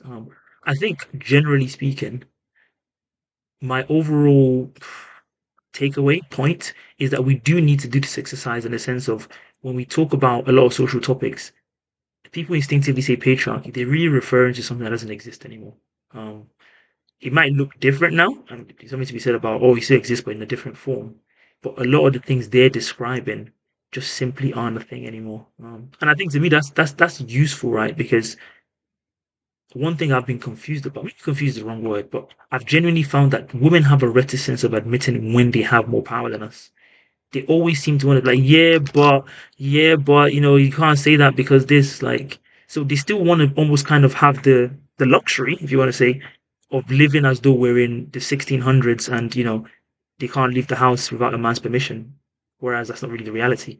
And I think sometimes they use that to kind of obfuscate from their own accountability. Like again, this all came about because of the damn India stuff, where a lot of people are saying as though because there is a species long, existence of patriarchy, it's okay to laugh and mock Dami because he was cheated on, as though like India can't just be a human being that's responsible for her own actions, and she doesn't have to be like some kind of victim of patriarchy. Like it's okay for you to be the bad person in a situation and just have more power and kind of mess up. Like you don't have to always, hide behind the fact that this historic injustice exists. Therefore, well, we just can't help being a certain way or doing a certain thing. No, no, you can.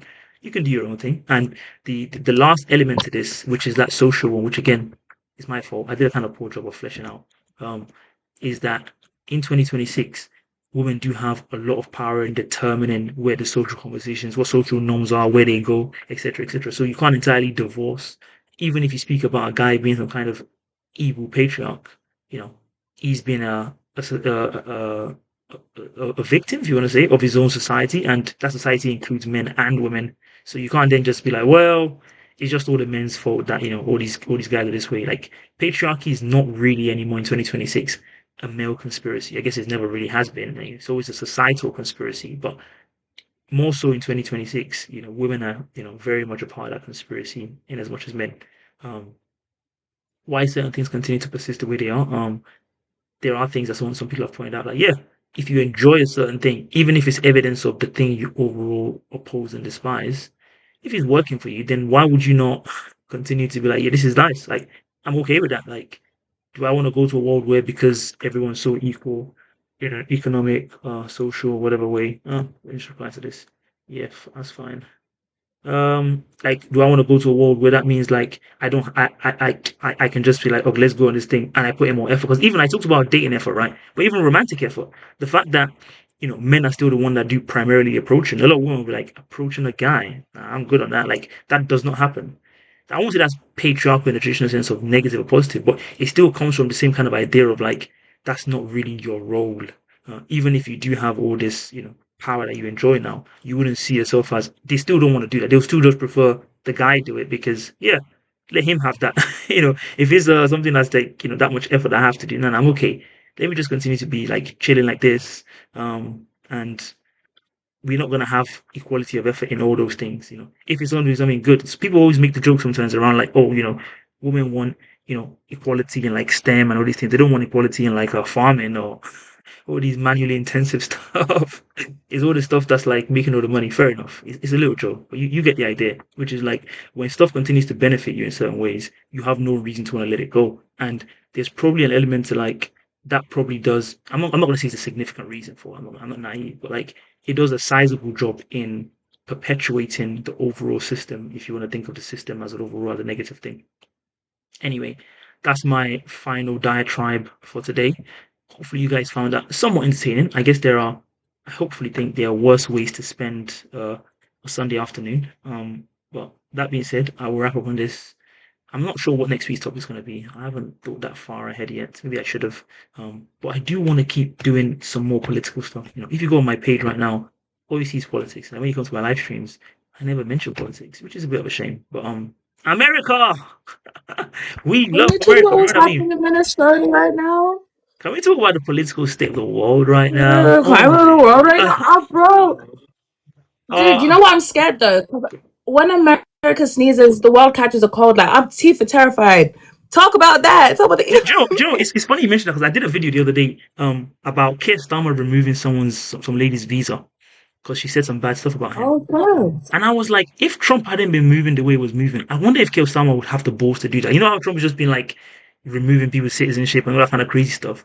I feel like on the one hand, he's such a great Mhm. distraction, but he also sets the agenda for like what's okay to do. Like if Trump starts doing it, Loki starts to be like, well, it's getting done. So like, why can't I do it? I don't know if you guys are interested in Mhm. Minnesota, we can spend like 5, 10, 15 minutes talking about what's going on there. I know. Yes, what do you think about the door-to-door stuff?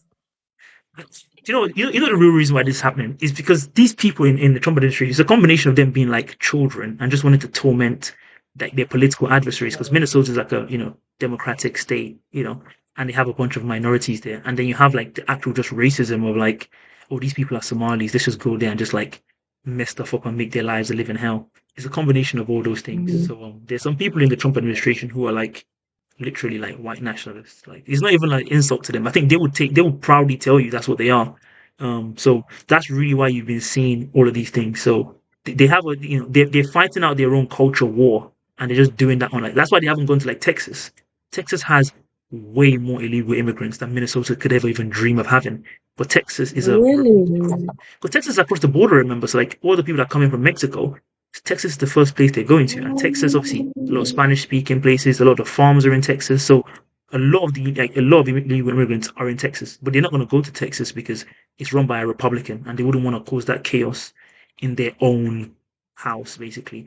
That's why they've gone to Chicago and DC and Minnesota now because that's where the Democratic strongholds are. So it's literally like a political squabble playing out with people's lives, and obviously, sadly, some people have actually lost their lives and stuff, right? But that's Can I make a comment? please go on. I feel so. I tried to look into the Texas and other areas, for example, and from the way.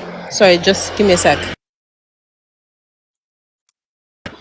And from what I read, it just seemed like, for example, Texas has a very good mix of African Americans, and obviously, it's very hard for them to identify someone who's not African American. It's really hard. I don't know how to put it in words, but the way I see it is they try to avoid black people because they tend to go together with African Americans. But then in places like Somalia, they have a very distinct Somalia, you mean feature. Minnesota? So it's very, I mean Somalis. Sorry. I mean, like, Somalis, they kind of have a very distinct feature. So if they were to go to a place like Minnesota, it's very easy for them to see an African American and be like, okay, this is definitely an African American. But then if they see a Somali, they'll be able to identify, okay, this is a Somali. So they can go into their community and do such. But I think Texas is really hard because there's a lot of mix between African Americans and like the immigrants. I don't think that's one. Like it's clearly very like if you follow politics enough, like I sadly do, because I have no life and I've got better things to do. The Somali angle runs deep because of Ilhan Omar. Like, let me quickly show you. So if you guys know a lot about, not even that much, but you might not have heard about this lady, Ilhan Omar. Yeah, I can't type. So this is a congresswoman who's Somali. She's quite popular, and she's a Somali American, and she's in the House. She represents a Minnesota district. Funny enough, her district is actually majority white, but a lot of the racists in the House, they've been basically calling for her citizenship to be removed, all that kind of stuff. And even with especially with the whole Israel stuff going on right now, she's always consistently voted against stuff like all the Israel funding and stuff. They have a personal vendetta against her, and they're basically using Minnesota to exact that revenge. So part of the reason why they're going there is because Minnesota has a big Somali population because Iwan Omar is Somali. So they go in there and kind of mess stuff up and just basically target them.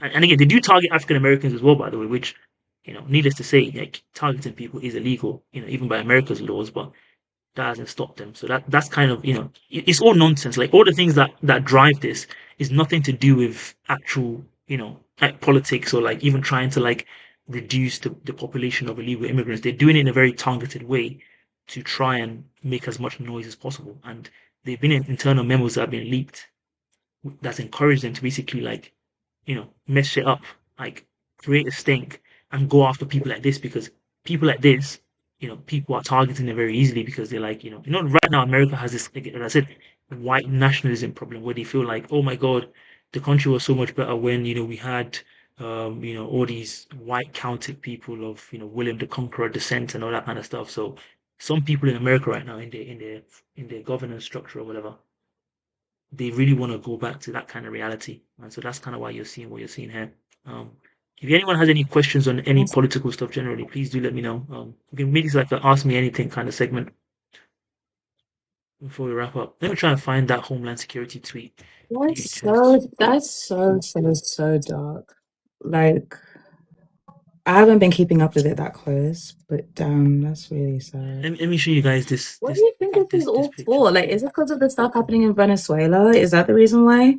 But before I say that, look at this tweet that the DHS posted, just to show you what I'm talking about here. Let me zoom in properly. So you can see what they say. The peace of a nation no longer besieged by, this is an official American government page, by the way, like Homeland Security. And you can see the picture they used to accompany that, which is like a picture of like, you can see, even look at the car they use, like trying to say, like, oh, back in the day when we didn't have all these, it was mainly all these white people and the world was so good. Like this is the kind of open racism that their government is pushing.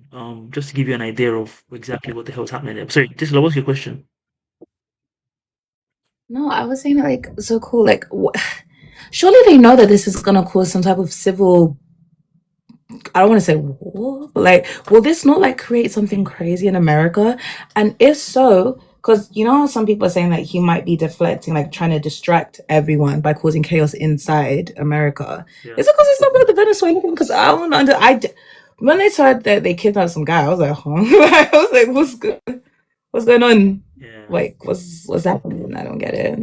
That's a good question. In terms of the specific intent for why they're behaving this way, honestly, I can't tell you. Oh, thank you, Jojo. I can't tell you that it's very obvious. Like as always with politics, there's never one rhyme or reason why you do specific things. The Venezuela stuff specifically happened for a combination of reasons. Like these people called the Gusanos. Again, I'm getting too politically nerdy here, so do stop me if I'm not making sense. But you have these people that used to live in these countries like Venezuela, Cuba, Nicaragua, whose parents were basically white Spanish people. And so those people historically are the people that had all the power in these countries. And then you have the Native American people in Venezuela. Like when I did my political live, I'll show you something. This guy, this is a Latin American person who's of Spanish descent. This is what it looks like. Yeah, this is a Latin American person of what do you call it? Of Native American descent. Former president. What's his name? Evo Morales. Yeah. So when I went to Mexico, you actually see a lot of people that look like this. Like these are actual Americans. Yeah. So there's an historic conflict happening in these countries between people like this who are actual Americans and people like this who are Spanish people that just went there to colonize. So in the past, these kind of people had all the power in Venezuela, in Colombia, Nicaragua, Cuba. Very very good one. Historically they had all the power because of the Spanish colonized it, or their descendants, and that kind of stuff. Then what started to happen as we started to see like decolonial movements, people like this started having more power, and people like this really really hate that. So when there's a revolution, for example, like happened in Venezuela, the Bolivarian revolution, they kicked out the white Spanish people and removed their power, and they started bringing in, a lot of people like this started having power. That's what Maduro looks the way he looks, because he's actual American. Yeah, maybe he's probably mixed in his heritage or something like that. But people like this that have power, they usually, because they're from there and care about the people. That, oh, it's muting me. Oh, sorry, that's odd.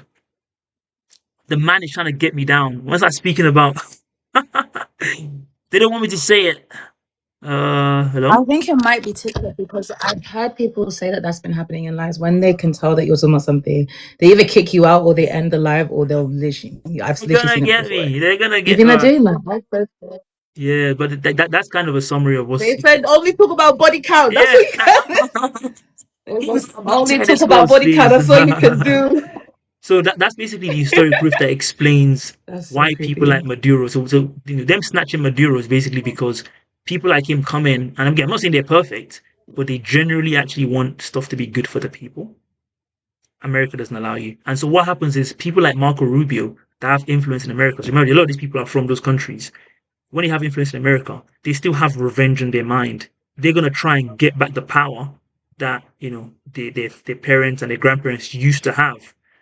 And part of what they do to terrorize these countries is they do that. And when they want to install people, they install people like Maria Corina Machado, who, again, if I show you what she looks like, you're gonna realize she's not really one of the native people of this place. Yeah, this is a Spanish woman. This is a woman from Tenerife or or Valencia. This is not you know an actual Venezuelan, but Venezuelan people look like Maduro. So there's that aspect of it that a lot of people don't really pay attention to. And there's also obviously the oil, which is like these people have resources. America doesn't want the oil for themselves, as in to sell it.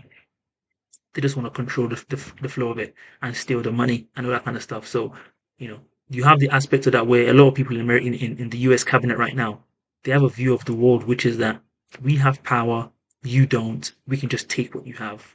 That's literally how their world, like, it's a crazy worldview to have in 2026, but they have that worldview.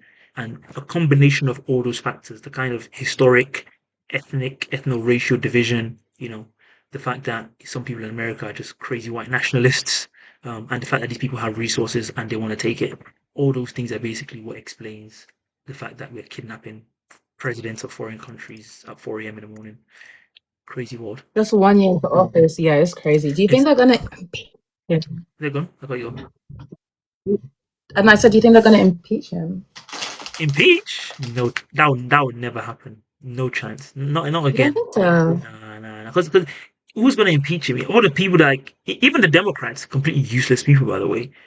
Even if you think about, if you pay attention to these things, they don't really oppose what Trump is doing.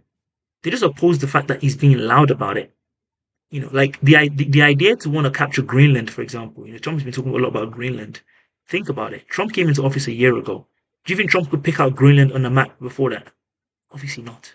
What really happened with Greenland is that after China and the US Cold War started hotting up, China has a lot of these minerals that they use to make these EVs and these batteries and stuff. So someone somewhere in the CIA, the DIA, all these places, they did some studies and they were like, if we want to win against China in the race to get all these minerals, Greenland is one of the places that have it.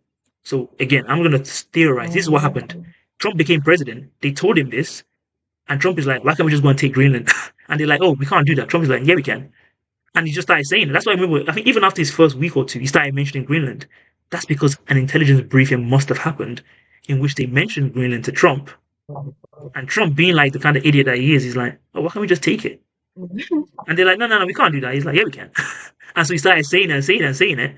And then the more he started saying it, the kind of madmen that he surrounds himself with, they're all yes men. They're like, oh, yeah, we can do that. And so now there's serious conversations being had about taking Greenland.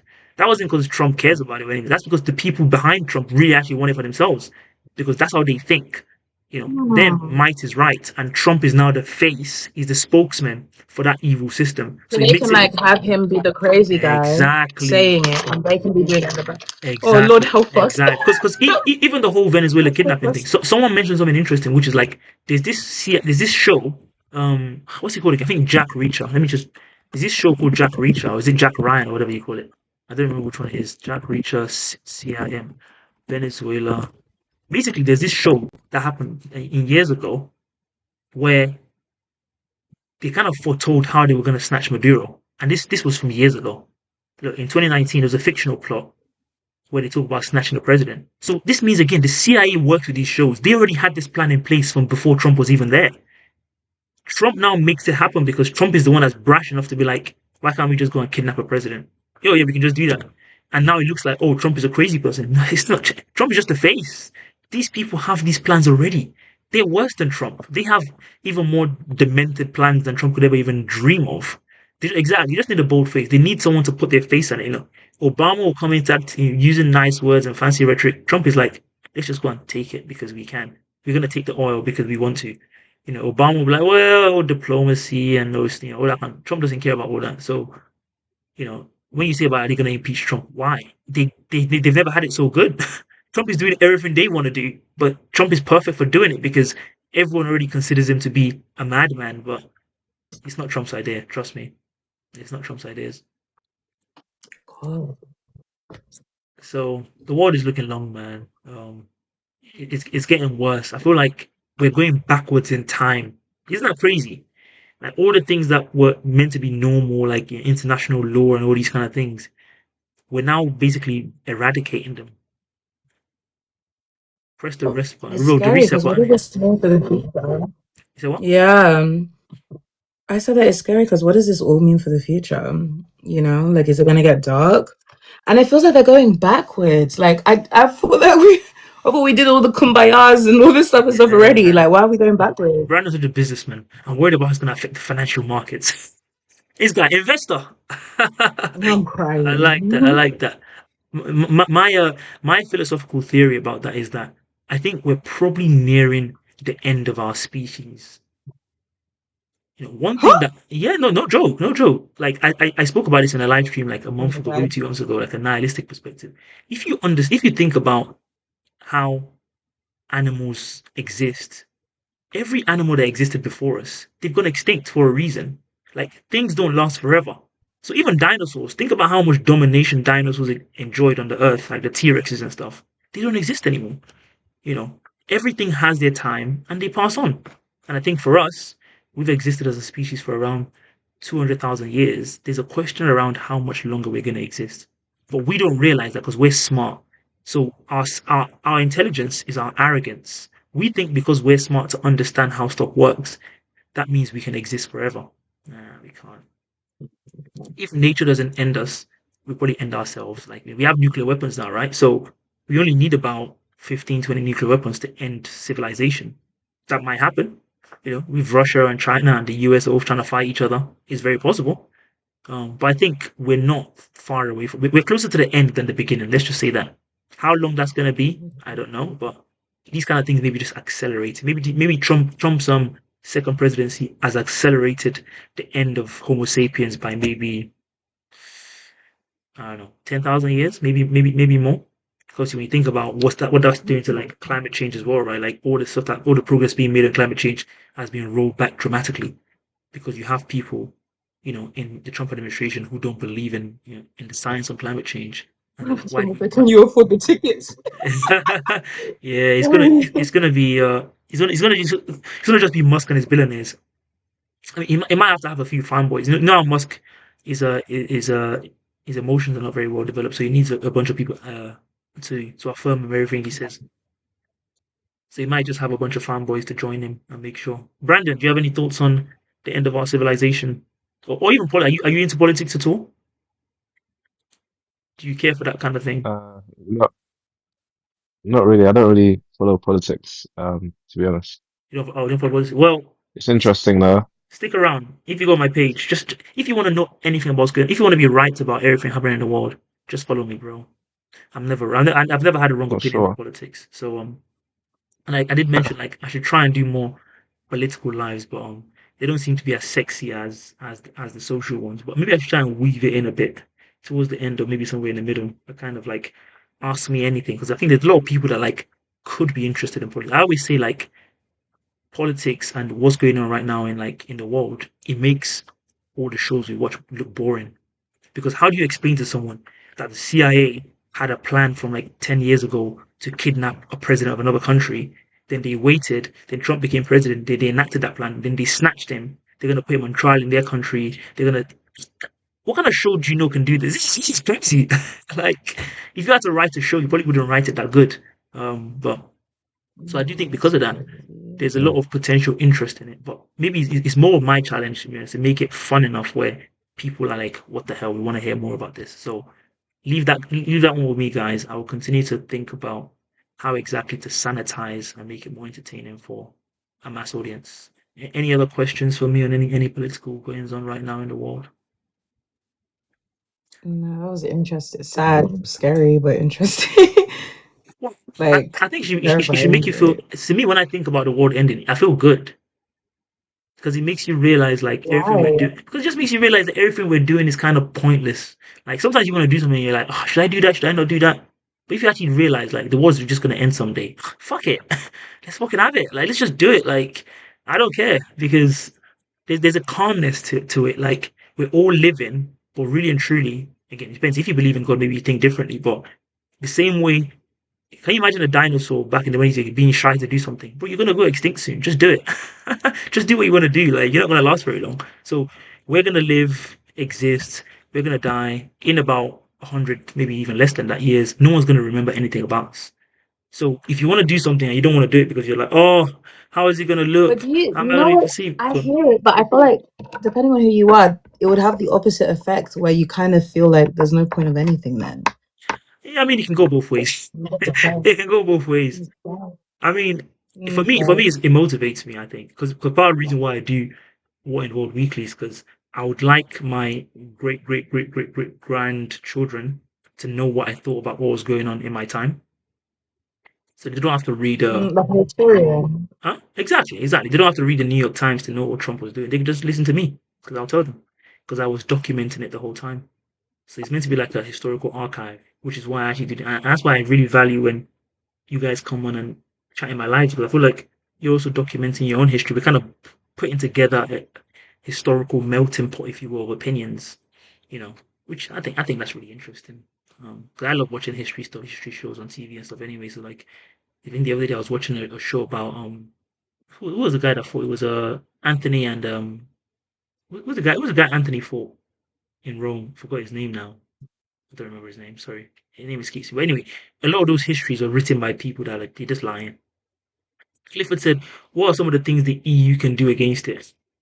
The EU. Well, when they're done monitoring the situation, which is what they're always doing, what they can do is absolutely nothing.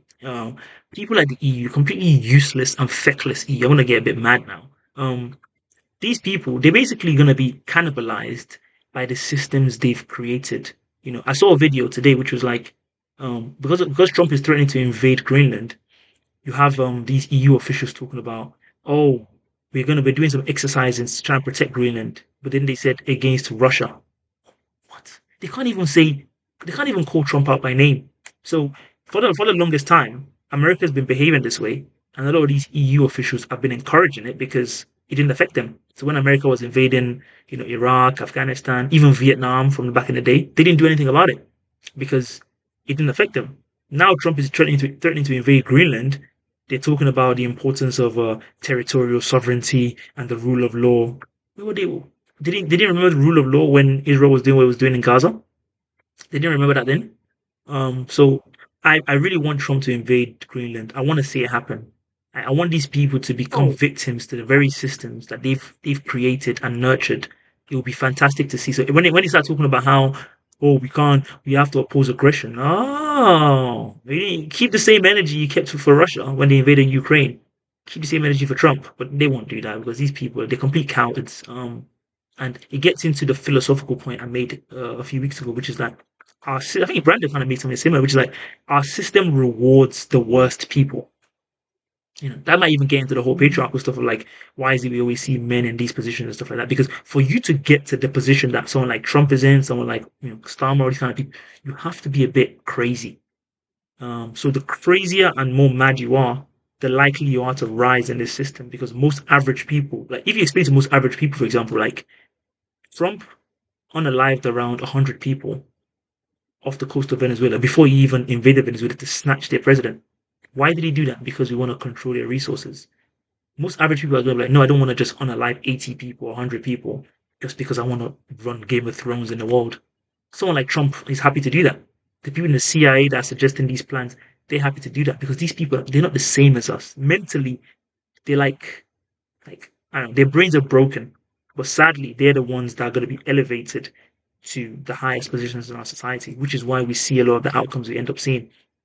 If you're not crazy enough, you can't become CEO or president because the kind of things you need to do to become that, most average people are going to be like, yeah, I don't want to do that. Like, what do you mean? I don't want to destroy the planet so ExxonMobil can make more profits in the fourth quarter. Yeah, you have to do that, mate. If you don't do that, you're going to find someone who can. So I know, sorry, Clifford, I've gone on a complete tangent about your EU question. Basically, the EU don't want to do anything. They can't do anything. Like, they're completely cucked by people like Trump. So they're gonna watch it happen and they're gonna like it. All right, 3 hours and 15 minutes. I think I'll leave it there. I did enjoy this yeah. political rabble rousing. Yeah. I love this. I love this. Anyway, hope you guys found that. Yeah, that's I do more political ones. I think people would like that. Yeah, I think I should. You're right. I've done one political live before. I said I was going to do another one, but I can only really do it midweek, unless I do like two Sunday ones. Okay. And then midweek, Yeah. I'm at work till 9, 10 p.m. So sadly, never have time. But I will reflect on that and try and give the people what they want. So look out for that coming soon, sometime in the week. I'm gonna try and come up with a schedule, even if it's just like 45 minutes to an hour, kind of like an ask me anything kind of thing. What's been going on in the world, whatever you're curious about, like you just heard some story tangentially. I probably already know about it. I consume these things way too much, fortunately or unfortunately. So on that note, I will leave it there. Thank you to everyone who came on to discuss and talk, and everyone in the audience as well, chatting away, replying to us, giving us energy. We really appreciate that. The battery in my back. And if you found this interesting and engaging, as always, do make sure you join me next week. I go live every Sunday at 2 p.m. We're going to be talking about some very fascinating and interesting conversations. So I don't know what it is yet, but obviously, if you follow me, I'm going to do some promo around it, in the next few days. So be sure to make sure you don't miss that. All right. Speak to you guys later. I'm going to end the live now. Thank you, Jojo. Enjoy your evening. Thank you for joining. Hopefully, I'll see you next week as well. Bye. Thank you, Brandon. See you later, man.